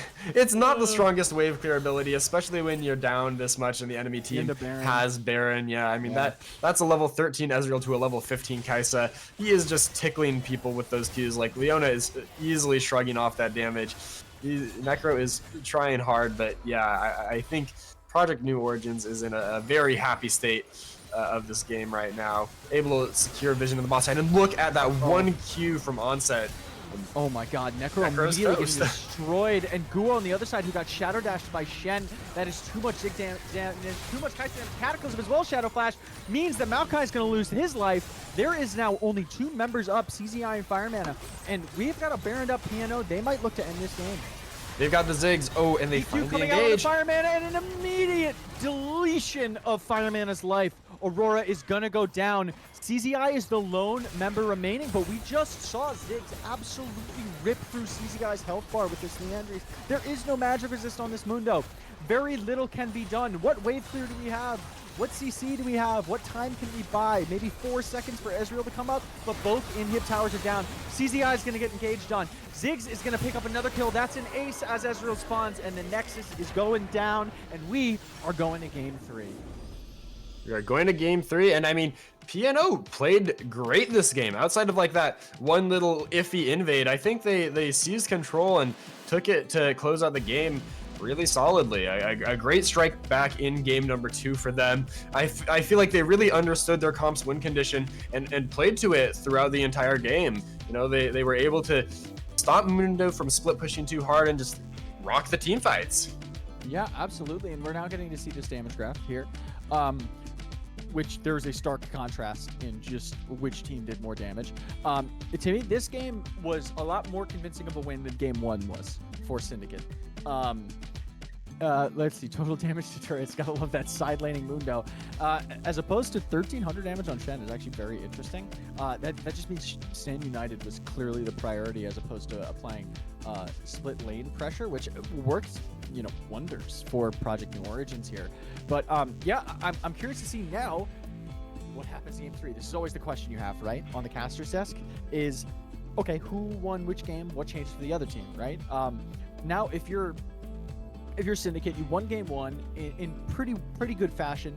A few hiccups here and there, maybe a little bit of sloppy mid-game play, giving a little more gold back over to the hands of P&O than you needed to. But game 2, to me, was a stark contrast in terms of who was in the driver's seat at what point in the game and how well that was controlled throughout the game. P&O, to me, looked like the team to beat in this series in game 2. Yeah, you know, beating our and many other expectations. I think a lot of people expected probably a 2-0 sweep, you know, again, for that team that's got the 2 returning champions and just, yeah, displayed, you know, a reasonable level of dominance in game number 1. But yeah, I'm excited to see what game number 3 will bring us because, you know, all those picks from game number 2 are once again going to be taken off the table thanks to good old Fearless draft. And so we're gonna see probably once again a stylistic shift in the compositions that these teams are playing. I will take a few guesses. Okay. Tank top laners, Catalyst junglers, CC utility tank engaged supports, scaling ADC, control mage. That's gonna be a lot of those. A lot of those tank engage supports have been taken off the table now. You know, we saw this game, the Maokai and the Leona. Game number 1, it was yeah, Nautilus? Poppy and Alistar were gone, but yeah. Well, Nautilus has been perma banned every game. I guess one of the I forget who was banning it, but they're scared of it. But yeah, you're right. There still are options. You know, Blitzcrank, Thresh, Rel. There are engagey champions Those they are can more hook pick. champs. But yeah, there are still certainly options. But I do think, like, you know, if we see a Rel that could be answered with Emilio, I do think we might start to see a different side of the engage of the support pool here. And something else that I thought was kind of interesting is when I was scouting, CR plays a lot of enchanters, at least in solo queue. So if a team is going to go in that direction, I would kind of expect it to be SYN Amoroll. Yes, I would have to agree with you there. Yeah, I'm excited because Fearless Draft means that Game 3 is always a little bit spicier as we get into playoffs. Game 5s. Woo! Cinema. Do it with me. Do it with me. All right, let me get in the middle. Cinema. But anyway, getting into Game 3, we are going to take a quick break here on the Caster's Desk. Don't go anywhere. We have got a banger Game 3, sudden death for Conqueror Week 1, Project New Origins versus Syndicate Amoroll. We'll be right back.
Welcome back, Titan fans, to Game 3 of our very first Conqueror stream on the summer season. My name is Swifty. I am joined, as always, by Freedom Potatoes here on the desk as we are 1-1. Syndicate Amoroll versus Project New Origins. We're taking it to a Game 3. Winner takes all, sudden death. Freedom Potatoes, walk us through what's going on. I mean, obviously back in game 1, we had a relatively decisive win for Syndicate Amoroll, but Project New Origins striking back in equally decisive fashion, if not more decisive, in game number 2. With a team composition that I think really played to their identity as players, and that they executed on really well. Protecting their carries, letting them play at range, and just dish out tons of damage. And once that Ziggs and that Kaisa were ahead enough of their opponents, it was lights out for Syndicate. Yeah, absolutely. I think, we saw Syndicate win game 1, P&O win game 2, right? And we were sort of discussing offhandedly over the last 2 games that game 1 felt like, while it was a relatively handed Syndicate win, there were some falters, there were some slight comeback plays, from P&O. To me, game 2 felt like more of a decisive win than game 1 felt. So to me, what I'm looking for is, if Syndicate's going to take this one, if Syndicate's going to say, you know what, we've got 2 championship players, our mid laner and our top laner on this roster, we've got a statement to make coming out of the gate week 1 this season, I want to see them try and pull off a win in a decisive fashion. And if you're P&O, I think you just want to be able to say that you took down 2 of the previous champions from last split, right? So I think now we're at the point where it's a sudden death match, and you have, I think, a lot to prove for both teams, right? I think you've got pride for Syndicate, as well as the underdog story for P&O. I think there's surprisingly, even in a week 1 match, there's a lot at stake, just like emotionally, for this game, right? Tone setting for what the season's going to be. And I think clearly what we've seen is that both teams have tools in their arsenal to be able to write themselves in as winners for tonight. And I'm very curious to see what gets shaken up. We say this between every game, right? What gets shaken up?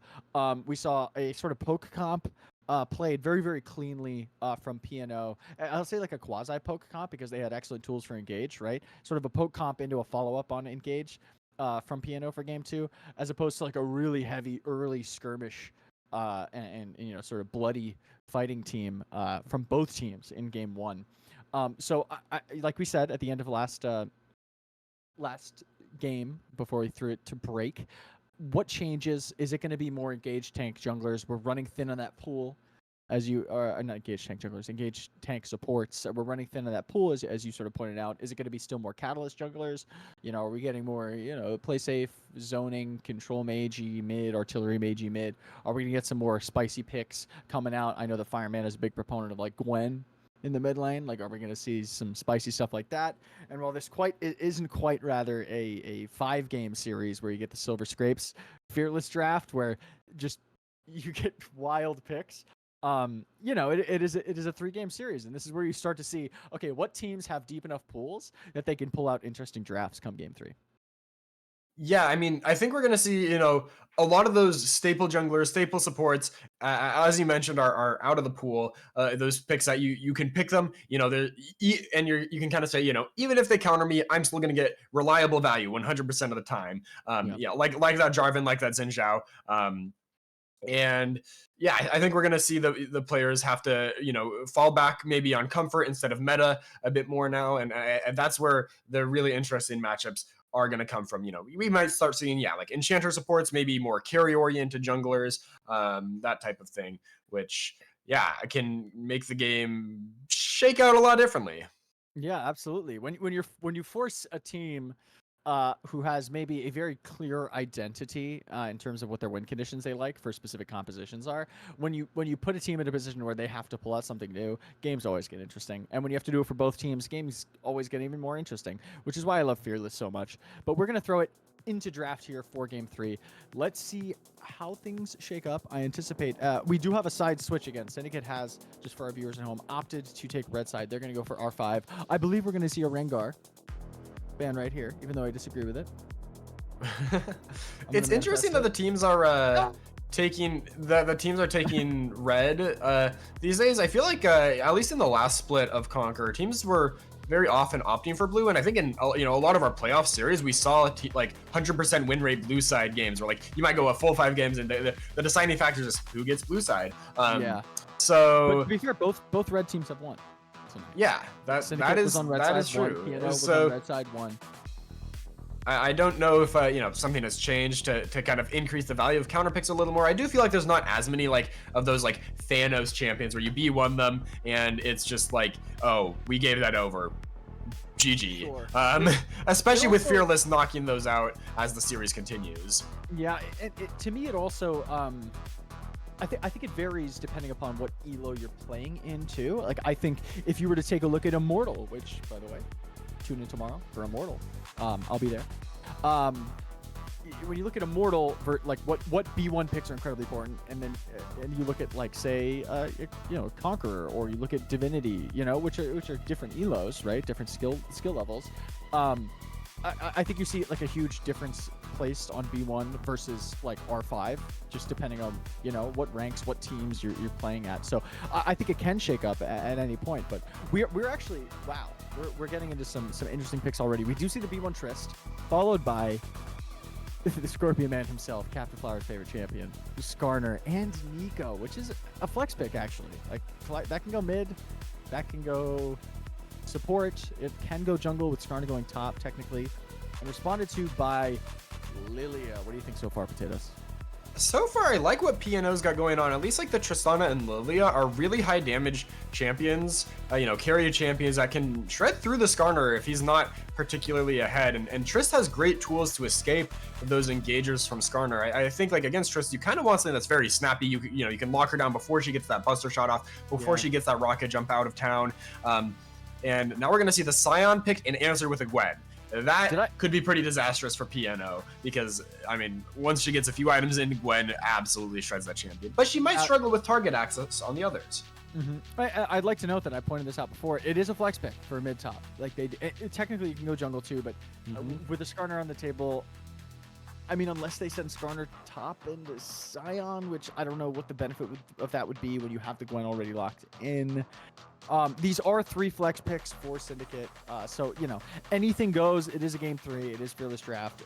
We'll see as the draft unfolds. But I think I do gotta agree with you that at least maybe the Gwen shakes this up a bit. But for me, when I see Buster Shot as well as what is the jump on Tristana called? Rocket Jump? I think it's just Rocket Jump. Those are excellent tools for both Nico and Skarner, right? Like there's a channel to Nico's ultimate, even if it is disguised.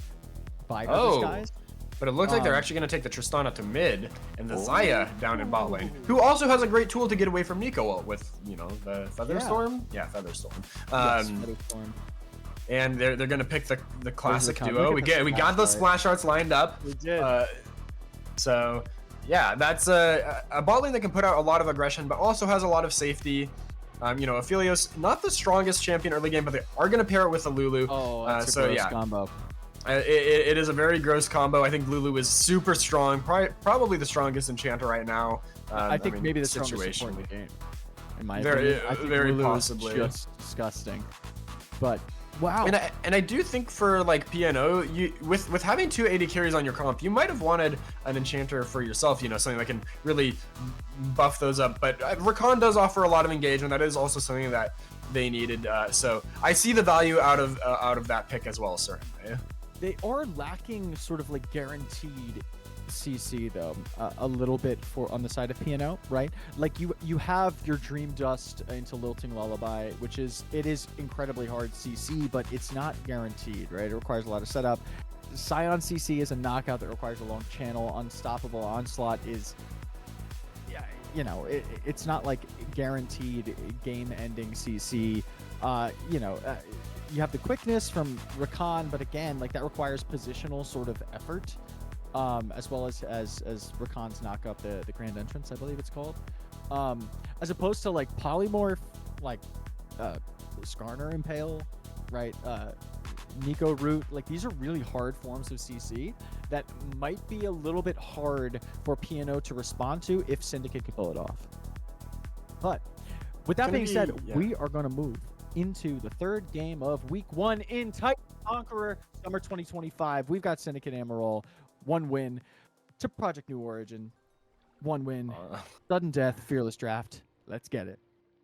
And it looks like the teams might just be 5.8 once again. We haven't seen any crazy level 1 plays so far this series. Of course, that could always mean you catch someone off guard in game number 3, but yeah, looks like they're just going to spread out across the map.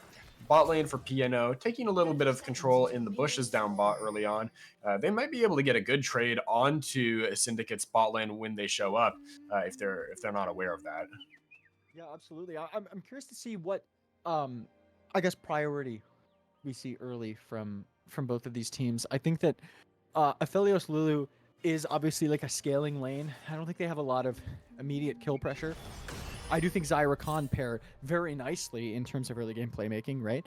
That grand entrance followed by, Feathers and Blade Caller for Root, I think allows them to actually make plays pretty easily early. However, when you look at the jungler matchup, Skarner is far and away the better early game jungler, right? Like Skarner being able to traverse through walls, get guaranteed stuns with Ixtal's Impact, slows on, Shattered Earth and Seismic Bastion. Like, there's so much that this Skarner can do to offer like guaranteed crowd control in gank assist, as opposed to a Lilia that really wants to just farm it up. But we're gonna see a grand entrance come in, and that is about half of Necro's health taken immediately.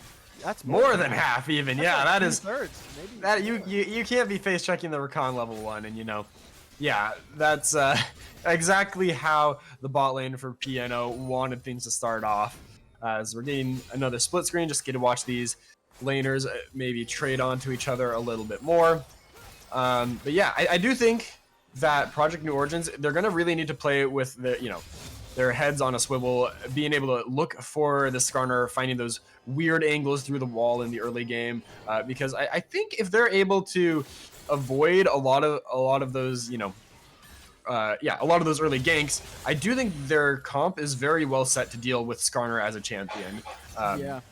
Whereas, I think a lot of Syndicate's comp right now is going to be trying to like make space for Aphelios, let Aphelios and Gwen shred the enemy team. But if your own front line is just getting melted by the enemy, you might not have so much time to work with. Yeah, and Skarner notoriously builds a lot of health before building a lot of resistances, right? We'll build stuff like Sterix and Heartsteel, probably Heartsteel first. So doesn't actually build a lot of resistances first, and typically will opt into a health build. But when you've got a Lily on the enemy team who does a lot of max health damage, it's just a great answer into that Skarner. And like you said, they have a lot of other tools between Buster Shot, they have buffers, right? The Featherstorm from Xayah, the quickness with the W and the E from Rakan to sort of disengage pretty easily. There's a lot of tools to answer Skarner. So I'm curious to see what value this Skarner gets. And another thing to note is Skarner is in pro jail right now. And what I mean by that is Skarner's win rate is like 47% or something ridiculously low like that in solo queue. Simply by nature of the fact that Skarner is so broken when Skarner is playable in solo queue in professional play, right? Like, if Skarner has a 49% win rate, Skarner's broken in pro play. That's just how strong the champion is early and what the champion can offer.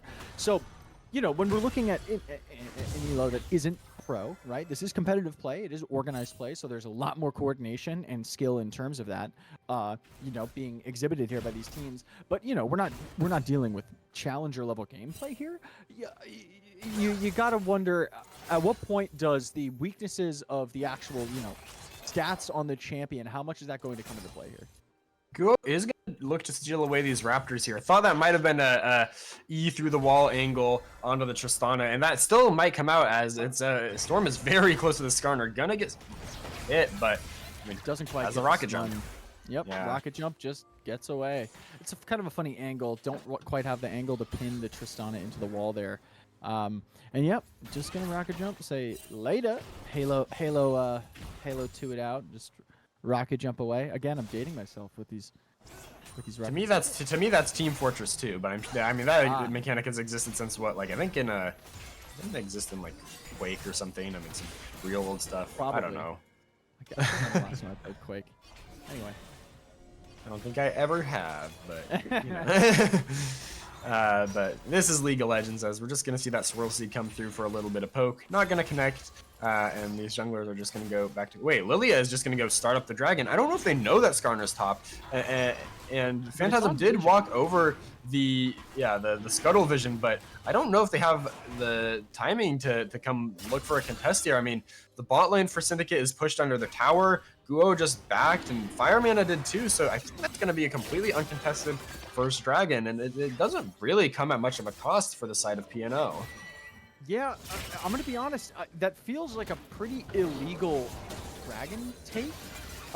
They certainly didn't have the guaranteed vision. Ooh, we're seeing needlework come through, but for wave clear? Yeah, for wave clear, but that grass proc did a lot of damage to CZI up in the top lane. But coming back to this dragon, it feels like that is a pretty illegal take. There's no way they knew that Skarner was guaranteed on Krugs. They did not have vision. Firemana was even, hiding as Skarner, I believe, in the mid lane on the Nico with that Shoma. Actually, is that the Shoma, or is Shoma only the one?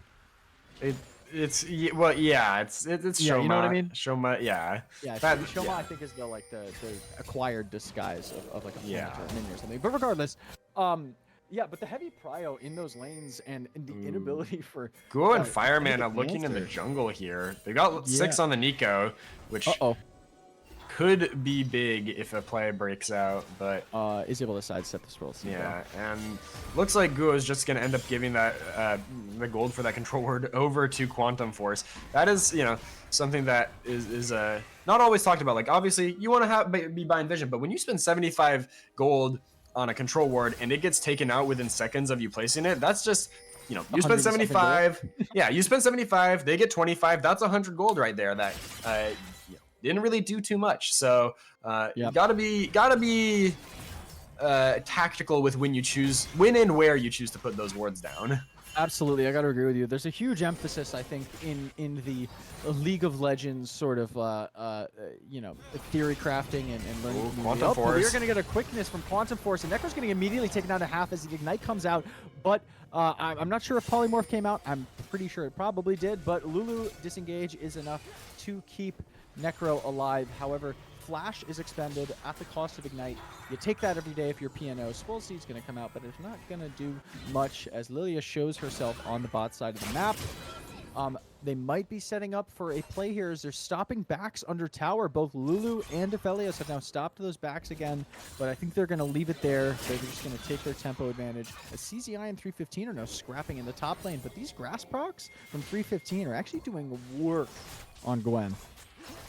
And this Xayah down here is up almost 20 CS. I mean, this aggressive early bot lane is definitely working, and Phantasm has an angle for the ultimate here, maybe. Yeah, as Dream Dust is popped on Necro, but it timed out, so only the Lulu is hit by the Dream Dust. Buster Shot gonna knock CR back into tower range, and Explosive Charge gonna go down. Swirl Seed also misses. They're now playing sort of fancy footwork here under the tower, but they don't have anything left, and Storm's gonna get ulted on by Fireman as Nico, and First Blood going over to Aphelios. Necro picks up some gold, and that is Syndicate Amoroll on the map. That's a bit of a sloppy dive there. I think you really need to make sure you're hitting that Lilia ultimate onto both players so that you can freely hit a knock up from Rakan into the blade collar from Xayah and really get that damage down. Because it's only one member of the team, they don't feel confident enough to go for the dive, and then it gets turned around by that Nico showing up.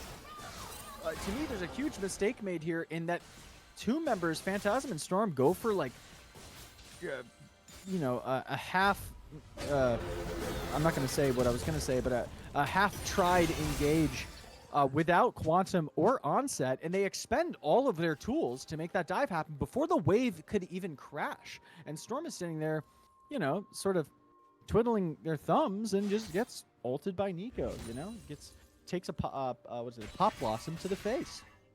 And now that CS lead that the Xayah had built up is mostly erased by Aphelios getting that one kill. Still going to be ever so slightly ahead. Yeah, they both have BS sword. There is a coal over on the Xayah, which will translate into a bit more gold down the line. But yeah, it's for that's like a 30 CS gap completely mitigated. Yeah, exactly. So until that coal is finished, I think these two carries down bot are basically going to be dishing out the same amount of damage. Yeah, but if you're Aphelios who scales particularly well into a Xayah, in my opinion, at least in terms of raw damage output. You kind of take that as a W, in my opinion. You know, seeing the Cole come out for the Xayah, saying, okay, she's up CS on me, but she's opted to delay that immediate gold spike, you know, as an advantage in favor of scaling, which, you know, I think might be a sort of miscalculation from onset. And I feel like I'd usually kind of expect things to be the other way around. You know, the Aphelios getting Cole, just trying to play safe, farm it out, and cash in on that gold later on. But and also worth noting, while that dive was happening, Duo and CZ took the grubs up topside, so that is one objective over to Syndicate. But now another engage on the CR. In on CR, bone plating doing work. Gotta love bone plating. Absolutely overpowered, in my opinion. Rune in this video game can just, you know, every however many seconds just stop engage. But P&O is now just completely in control of the river. CR and Necro with Guo are now going to try and walk in as Skarner's in there. And the Taylor is going to go completely wide from Buster Shot. That is Lilting Lullaby landed. Necro is getting pummeled in the backline, but oh, Phantasm goes down. Is now Onset's running away from the Skarner, who has too much health. Onset is taken solo, but is not going to die yet. Storm is able to pick up the kill, but the Lulu picks from Necro's autos are going to pick Storm in the middle of that explosive charge. And now Syndicate takes it, and now they're in the driver's seat. Got themselves tiny gold lead, and they're going to even up the Dragons. That also means if they get one turret or one of these neutral objectives, they will complete those feats of strength and get themselves those nice little shiny boots. As CZ in 315, scrapping a little bit on the top side. Still fairly even for now, but I expect, you know, once this Gwen gets a reset off, that'll probably be the Nationals completed, which starts to swing things much more in her favor. Yeah, it looks like they almost tried to opt for a front-to-back team fight with the backline members of PNO, but you know, Lilting Lullaby had to be used by Phantasm going pretty deep there, who doesn't actually have a Leandri's completed yet. Lilia doesn't have a lot of damage yet. This is not a Lilia with incredible items here. As we're going to see Unstoppable Onslaught come out. That is a Swirl Seed landing on CZI. CZI is now taken incredibly low and is slowed, but we don't have a flash, and we do not have a Q from the Lilia to be able to pick up that kill. CZI is going to walk away with their life. Only Ghost expended. That is crash of the wave for the Scion here. Yeah, I mean, so far the Scion is I think playing the matchup pretty well. You know, CZ is very comfortable on this Gwen, but Scion is 315's most played champion in solo queue, which means sometimes you can work around these tough matchups. And yeah, Phantasm showing up, you know, probably bet you wish you had that flash from the Dragon fight right now, because that would be a really nice kill to get on the Gwen to deny her even more farm and delay her being a big issue for the Scion, who does have a sizable CS lead right now. Yes, does have a sizable CS lead. I think is winning the top lane, if I may say so. But yeah, come back to that flash. Expending the flash for what is a play that is not follow-upable by the rest of PNO down on Dragon. But maybe this one is, as Fire Mana and Storm are both going to take a lot of damage from ultimates, but Impale is just going to fall short, and now Phantasm is here. But again, there isn't a lot of damage, and actually Phantasm takes more damage than Guo does on the Skarner. We're not going to get any kills traded over, but you know, we get some ultimates blown. That is Pop Blossom used for Fire Mana, as well as the Impale from Skarner. So nothing's going to happen, but some abilities rather, burned. Quantum to mid lane a few times now, you know, using that ignite on Fire Mana, but not finding a kill yet. Well played by Fire Mana to survive these ganks, and I really think Phantasm just needs to keep farming these camps. There's going to be a bit of an engage down bot. Don't think they win this, though. But yeah, you're taking a lot of damage. And this is purple. That is ultimate coming out from Aphelios. Boom. And oh no, Rakan's going to lose his life to Moonlight Vigil, followed up by an auto attack. That is a purple gun Aphelios. If I'm not mistaken, that is called Graviton, yep. Graviton. So the root is able to come through, as well as you know, the ultimate follow-up for that damage, the final auto, and that's a dead bird. The Aphelios is now 4-0. Really not what you want to see on the side of Project New Origins, because that is the guaranteed late game insurance policy, and it's going to be first turret taken by Necro, so even more gold and those level 2 boots secured. Absolutely. That is boots and a 4-0 Aphelios. Aphelios? What am I even saying? Aphelios. Which you don't want to see if you're. There is no point in this game unless we get some wild fights, right? where Xayah picks up some shutdowns and a crazy amount of kills, that Xayah is going to feel like the stronger ADC. Like, we have sort of given that window of opportunity up. You know, it's a BF sword above. So they both have boots. One pair of boots is better, but they both have Yuntal wild arrows, and now Aphelios just has a BF sword. That's just way more AD coming out of the Aphelios. This Aphelios is just going to hurt way more than the Xayah does, and this is just a feels bad moment for the Xayah. Just a little bit of misplaced sort of aggression out of Quantum Force, not realizing the damage and sort of follow-up that Lulu Aphelios can provide. And now, you know, we're in a point where Amoroll is in the driver's seat, but we may see a possible dive onto CZI here. The quickness is used. That is the grand entrance. Blade Caller used, but does not get the root down. They're juggling aggro, but now Onset is in a funky spot. Feather Call used. The last autos are going to pick it up. However, we got a trade kill onto the Rakan. Rakan, I'm not sure if that was a tower shot, but that is a 1-for-1 traded. Syndicate losing the tower, but we're able to pick up Rift Herald that's on the top side. Probably going to be a turret taken in the top side. Now, SYN's trying to clear out this wave, but might be underestimating the damage from Necro, because look at that. Holy moly. The Aphelios can just shrug off that turret damage with the shielding from the Lulu, with the Whimsy giving that, you know, extra move speed to weave in and out of range.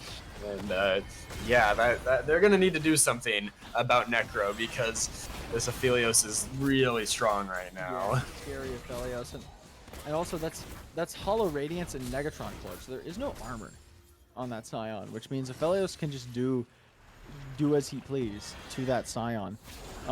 So yeah, if you're PNO, you're sort of in a little bit of a funky spot here, right? You're playing into, you have a losing sort of scaling matchup in the bot side. You have a winning scaling matchup in the jungle, but you also have like a losing scaling matchup on the top side, right? The Gwen is at one point going to be able to crap on the Scion regardless of items, right? And Guo's already very, very tanky. Oh, and we're going to see the Pop Blossom come in with a Rocket Belt. Impale is going to land on 2 members. That is a dead Rakan. Onset's going to have to flash out, but the Ixtal's impact is going to be followed up after a flash. There goes Xayah, and now we're going to see CZI and Guo go down as Phantasm comes through with a flash Q. So 2 kills are returned back onto the side of Syndicate Amoroll. It is a 2-for-2, but Dragon is now controlled as well as the river by Amoroll, and they're going to look to take their second Dragon of the game.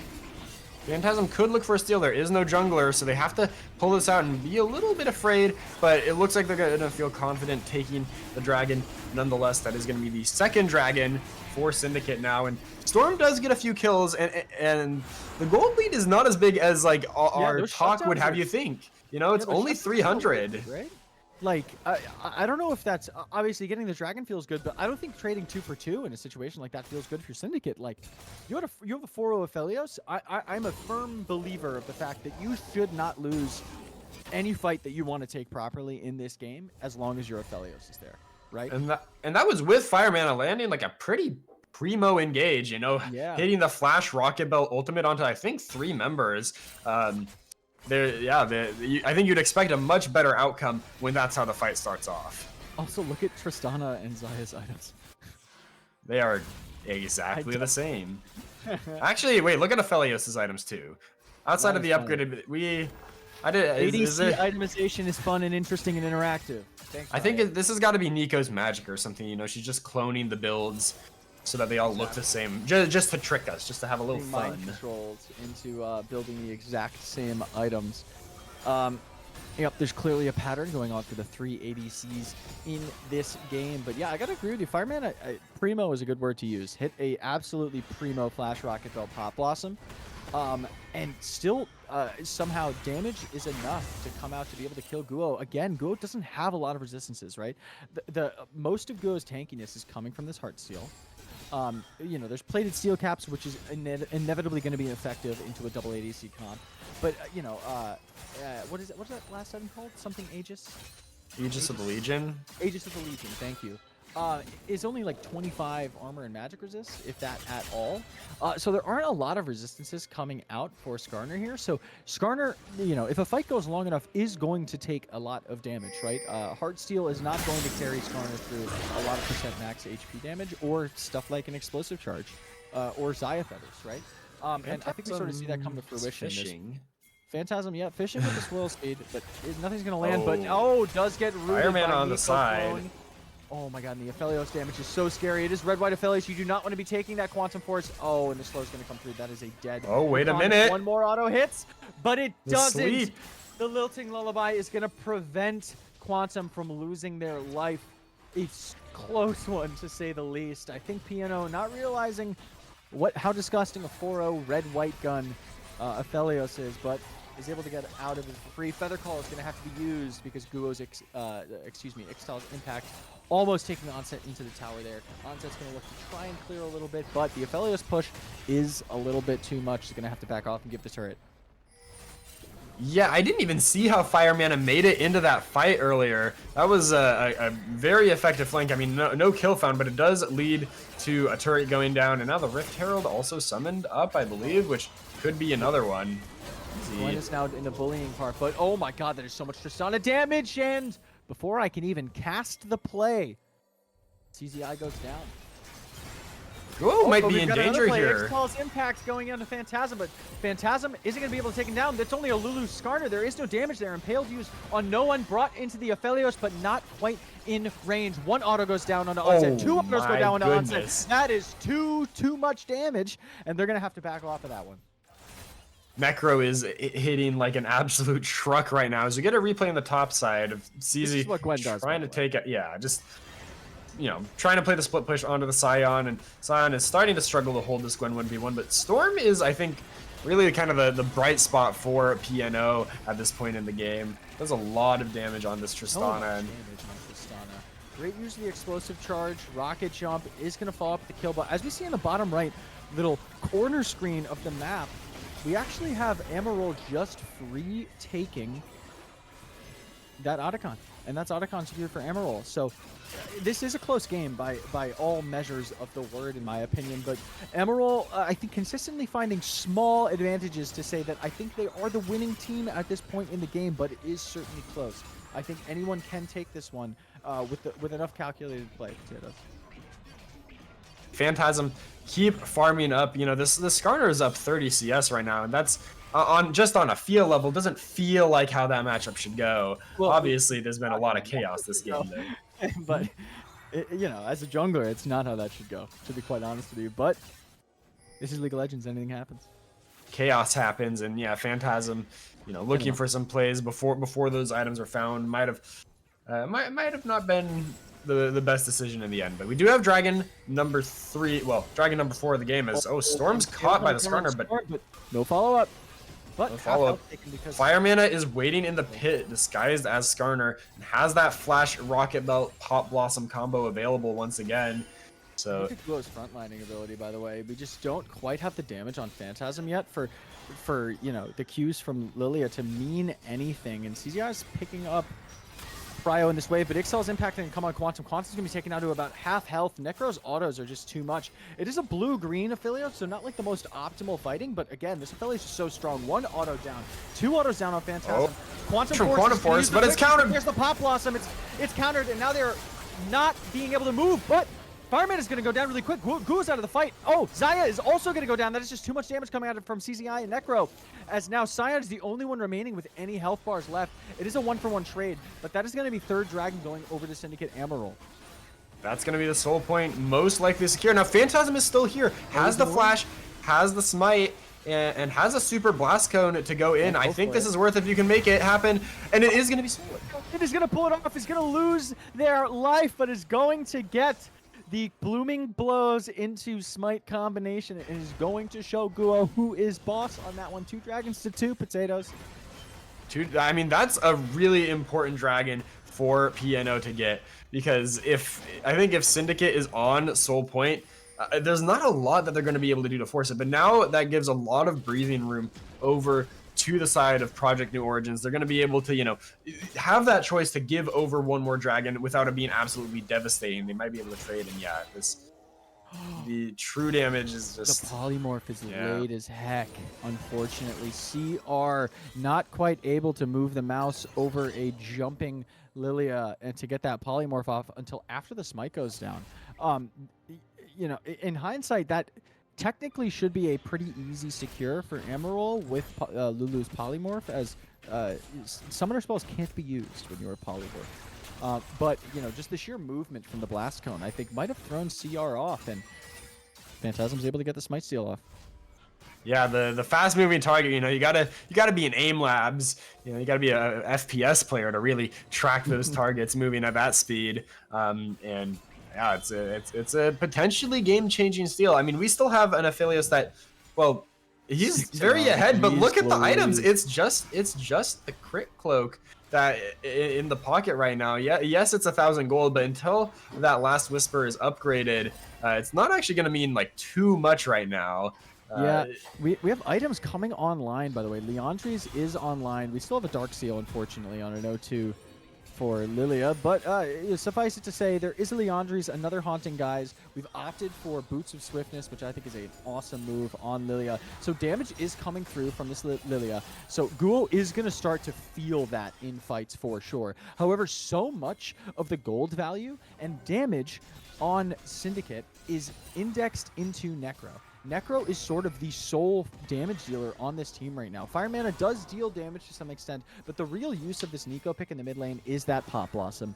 And, you know, if Fire Mana dies immediately like that, right, and Storm Surge isn't used, as we actually do see Pop Blossom used in the thumbnail in the bottom left corner of the screen, but Storm looks okay. Fire Mana's almost dead. Fire Mana's running away. Fire Mana's going to have to take the Blast Cone out, and now Fire Mana's out of the fight, and we can actually continue this push. Oh, I thought that. Wait. I thought the Lily used ult there. What's going on? I don't even know what's happening. Yeah, it's hard to track the minimap when Lily is disguised, yeah, but that's going to be an inner turret taken by Storm, who I think is getting really strong on the Trist here now. I mean, that's it's like 700 gold or something. I should know that, but it's a solid chunk of solo gold picked up by this Tristana, who, yeah, I mean, we've already seen how much damage she can deal, and she does outrange the Aphelios if he doesn't have that green gun, that Calibrum. So that is someone that actually has the ability to go toe-to-toe a little bit, and Fire Mana is going to get jumped on. Oh, wait, is this the play that we already saw? This is the play that we already saw. Excuse me, spoiler alert. No, I was like, that looks like foreshadowing. Yeah, this is how that happened. Okay, so the Storm had to pick a 50-50 on which was the right one, is able to see the channel come through on the Pop Blossom, and is able to see the right one. And yeah, like, I think Tristana, right, we're at the point in the game where CZI's Gwen can match the Scion in the side lane really, really well. Tristana matches Fire Mana's Nico really, really well in the side lane. So now it's sort of a game of, like, which side lane can hang more, right? And if Tristana can push Fire Mana out of a side lane and get a lot of turret gold, that's going to shore up a lot of the gold and item discrepancy that P&O has been feeling out of this Aphelios, who's so fed. And I think, you know, you're really happy to take that trade of like, you know, having your mid laner in the side versus having the Nico in the side, because I think the Nico is so essential to the team fight for Syndicate, whereas Tristana, you know, also very important for damage, but if she's not there, they can still fight. I think with no Nico, the team fight is so much more difficult because she buys so much space and just deals the initial damage to let Aphelios work.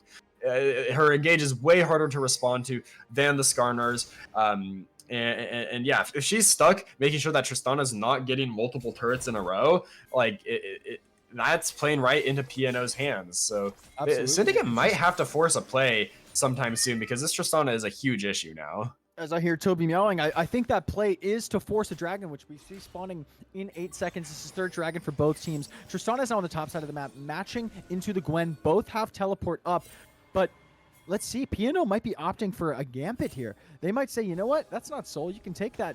They value the split pushing ability, I think, with the Tristana more, and they're going to start up this Baron. We have Aphelios soloing the dragon. Soloing dragon. 3 with Gwen on the flank to try and make a play here. As we see Guo approaching the pit, he's going to eat a Swirl Seed. Storm is alone. That's Fire Mana. Fire Mana is pretty low, but Storm's going to have to rocket jump out. Oh, Storm doesn't quite get anything off. Is now in a bad position. Needlework is going to come through on Storm. Storm's going to have to blow the flash, who uses the Blast Cone pretty well, but Ixtal's impact Maybe it's not up, as they're going to restart up the Baron PNO, but Aphelios has now joined the fight. Aphelios has taken the third dragon, the Chemtech dragon. Are we going to see Impale? Guo's in! That's a lot of CC on the Guo. Guo hasn't been able to play the game yet.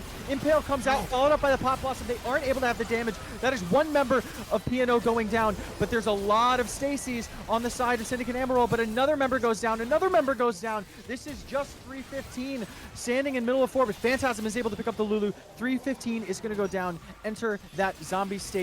Let's see if we can get the Aphelios. Definitely not. That is a root coming out from the Nico. It is a 4 for 2 in exchange for Dragon in favor of Syndicate Amoroll, and now Phantasm has to hold a push.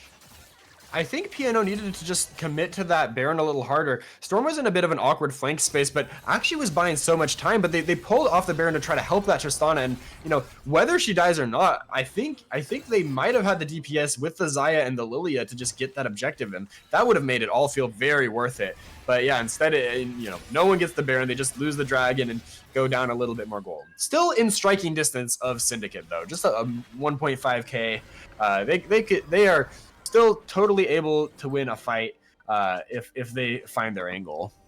Yeah, you got to question Storm's choice to sit on that flank, knowing there's Storm was standing in 4 members that whole time. I think there's a point at which you have to make a decision to, you know, just sort of sack the flank angle and join the team for the Baron take. Because now we get this really weird split fight. Granted, CR and CZ like aren't there. Ghoul almost goes down, but there's just not quite enough damage as the Rocket Belt Pop Blossom is going to lock down so many members of PNO. And Drowsy is going to get sort of, you know, stopped a little by Ixtal's impact before Gua finally goes down, but there's just too much damage has been dealt by Syndicate Amoroll, and the members of PNO fall like flies sequentially. And Amoroll is on Baron in the picture-in-picture. They're almost going to take this down already. Is there any way in? There is a TP coming out. We're going to see if they're going to do anything, and looks like they're not going to do anything. Phantasm's just not going to opt for any sort of steal, but 315 might want some They're trying to stop the backs, I think. They that are Tristana is pushing back. Tristana on the bot side, yeah, correct.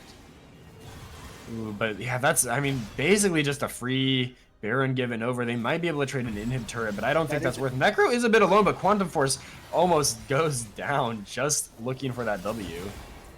Yep, so now we have CZI answering in the bot side on the Gwen. Tristana is going to fall out, so they are able to respond by getting 1 turret. They do stop backs effectively there, but again, doesn't feel great to give up that Baron who, you know, Amoroll is going to have this Baron for a little over 2 minutes now, and they're going to have to try and stop this push from Amoroll. Ooh, big knockup from 315. They might take the 4v5. Quickness Grand Entrance, that is 2 members charm, but Wild Growth is going to stop a lot of it, as well as Impale. Fireman is going to go down, though. That is Drowsy from the Little Lullaby landing. CZI is full health. Not a lot of health on Storm, not a lot of health on Phantasm. Can they outplay this one? It is 2 for 2 right now, 3 for 3. This 3 for 3 members up. This Gwen, oh, but we're going to get a double knock up. 2 members go down. 315 is about to enter the zombie state. Can Gwen carry it? Needlework coming out. That is 1 member down, but Onset doesn't go down. Is able to pick up the last kill on Gwen, and that is an ace for the side of PNO. And Onset is going to run solo down mid lane, trying to pick up as much as they can. Huge play for Project New Origins, and it all starts with that knockup from 315. They coordinate beautifully onto this Aphelios, even with the Lulu ultimate. Storm finds the angle over the wall to dodge away from the Pop Blossom and finish off that kill. And then, yeah, Onset plays the rest of this fight beautifully, just able to, yeah, dish out all the damage they need to win out at the end of it all. Yeah, that, you know, even though it's a 4 for 5, they get all of the Baron buffs off of the enemy team, and they also, I think, grabbed an additional turret in the mid lane, so that is going to help them take the lead back. They are, you know, there still is a soul point for the side of Syndicate that they have to worry about, and I think that should be spawning quite shortly. Yeah, just 30 seconds here. So, I mean, this might be the game-deciding fight here when that dragon is live. Yeah, this is absolutely anyone's game here, and excellently played, as you said, by Onset.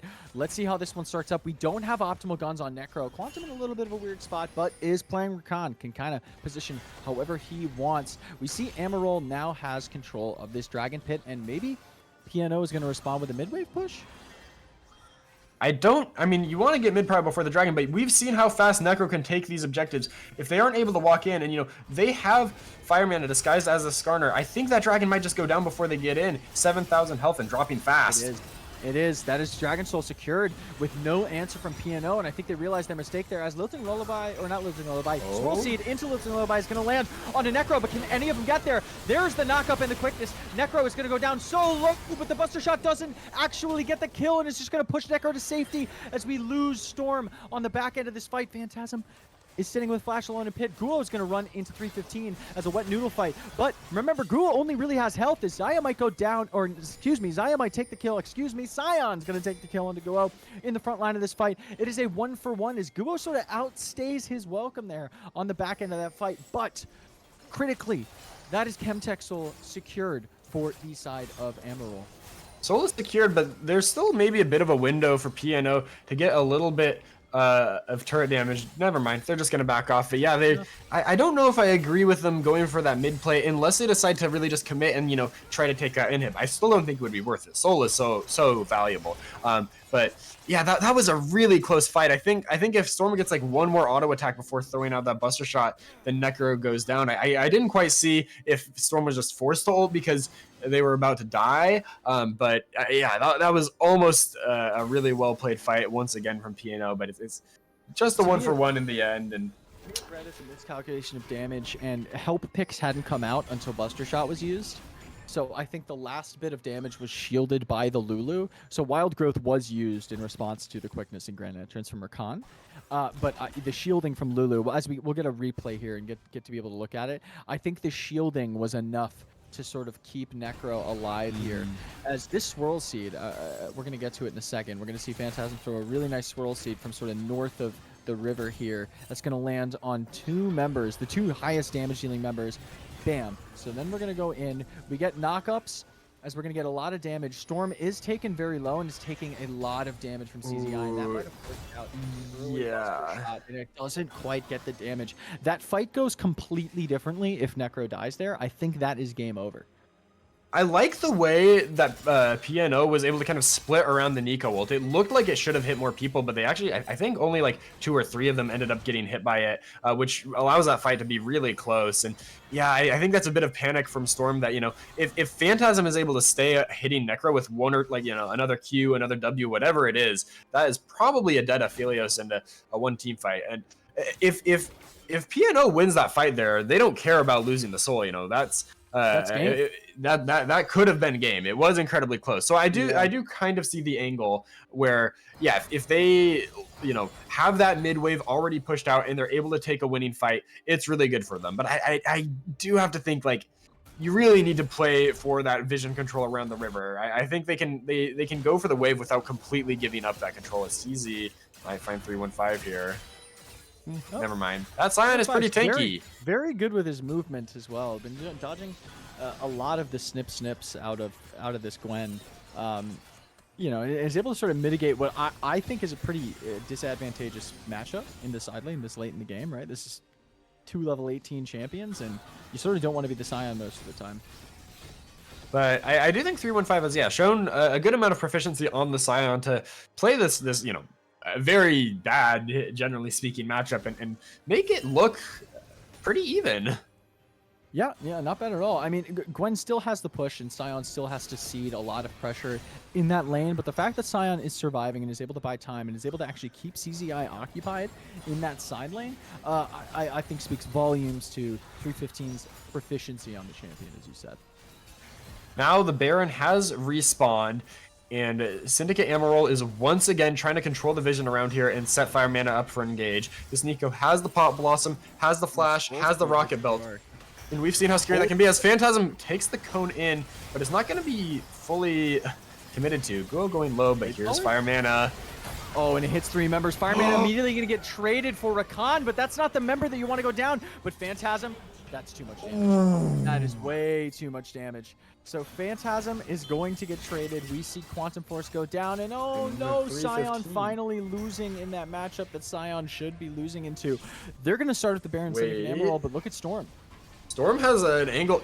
If they, I kind of want Onset to stay and stop those backs because I mean, Storm has some real threat onto the enemy base here, but now those Baron empowered recalls are going to come through, and that fight was almost good. They blew Fireman up so quickly, but yeah, after Quantum Force goes down, the ultimate from Necro comes through and is able to pick up Phantasm on the backside, and then 315 dying bot with the flash and ult still up is a bit of a puzzler. I didn't see how that happened. I mean, obviously we know how deadly Gwen can be into this Scion, but I think Flash Ultimate usually is enough to at least, get you to the side of the Gwen where you want to be, and then the ult will get you the rest of the way home. Yeah, I also, I'm maybe giving too much of a benefit of the doubt here, but maybe Scion had a feeling what was going to happen and is holding abilities for this Elder fight, which we're about to see in 33 seconds. Maybe I'm being, an ignorant optimist in this situation, but Needlework, I guess, actually is already back up, but there is no Ghost on Gwen, so yeah, maybe I'm just, I mean, having the Baron on the enemy team just makes it so much harder to take this Elder fight, but they are still contesting this mid wave. It's not buffed up by the Baron, which means it drops pretty fast, and I mean, Storm's level 18 on this Tristana, has a ton of range, deals a ton of damage, but Fireman still has the flash. Gotta be careful. He's just been sitting in this bush every time there's a fight, and maybe PNO has learned their lesson. Oh, the Drowsy's coming in. There's the Drowsy. Is there follow-up, though? Yes, there's follow-up on the Necro. Is Necro going to go down? Pop Blossom is going to follow up. That is Guo taken very low, but so many members impaled and so much damage coming through. Goodness. And that is too much for PNO to handle. That is going to be a clean ace for the side of Syndicate Amoroll. Are they going to take the Elder? Or are they going to end the game? It looks like it's going to be the ladders. They're going to catch this bottom wave. We're going to go into a replay here. Okay, so yeah, we get to see the approach once again. It's so hard to walk in and the Gwen eats a big chunk at the start of this fight, but I noticed there was a big impale, and I want to see what exactly happened here, because Firemana doesn't find the engage out of the bush this time, and then the sleep comes down onto, I mean, it's two members that I don't think are as critical, and then Quantum Force goes really deep on the Aphelios. Get in there, yeah. Pop Blossom just segments off the entire team. That is Wild Growth and Flash used. And then look at the impale on 3. Impale, the Needlework just hits everyone, and that is all she wrote for PNO. That is going to be the win over to Syndicate Amoroll. And actually, one more thing I want to note in that fight is something we don't often see pointed out is the Otacon damage. The AoE when you kill an enemy was huge there. Like when Rakan went down, that did probably 25% of whoever was standing next to him's HP. And that's just like a chain reaction. It's like that old AP Tristana where you kill someone or kill a minion and your E just boom, it causes a chain reaction. Everybody, yeah. Excellently played there by Syndicate Amoroll, but also I'm going to give the hats off to PNO, who I think, if you looked at content pieces and we're talking with, maybe some people involved in the Conqueror scene and community, I think a lot of people wrote this team off going up against a team with Firemana and with CZI, 2 of last split's champions. So, I think a lot of people wrote this team off in that they might have gotten O2'd, but to me, this looks like a team to be in this league, right? If they're putting up a series like that week 1 against proven talent in Titan Conqueror, I'm very excited to see what this team can bring to us for the rest of this season. Yeah, that's a team with two returning champions, heavy favorites to maybe win the whole thing, and it was close. That could have gone either way, up until that final fight. That was, I think that was anyone's game from start to finish, until the Nexus falls. But huge, I gotta give a huge shout out to Necro. Game 1 and game 3, I think absolutely instrumental to the win for Syndicate Amoroll. They just putting a massive DPS on from the 80 carry position, showing the strength of the Varus in game 1, the Aphelios in game number 3. That's probably my series MVP right there. Yeah, I think I'd have to agree with you there. I think that's 2 games of an absolutely dominant performance. I think seeing an Aphelios get that far ahead when you're playing Aphelios that early into the game is something that other teams are going to take note of. But I think both of these teams are clearly contenders for playoffs. I'm gonna be shocked if either of these teams miss playoffs, putting up performances like this with known veterans and heavy hitters that we already have seen for the side of Amoroll. So yeah, I'm just excited. This is what an absolute banger of a series. I'm excited for Titan Conqueror. We've got so many more weeks ahead of us of so much more awesome gameplay, back and forth, tight series. So without further ado, thank you everyone again for joining us on the Titan Conqueror Twitch stream for our opener in this season. My name is Swifty. As always, I've been joined by Freedom Potatoes. Thank you, Freedom Potatoes. That's Luna in the background. This is Titan Conqueror. See you next week.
You do like you do like crazy, oh crazy, oh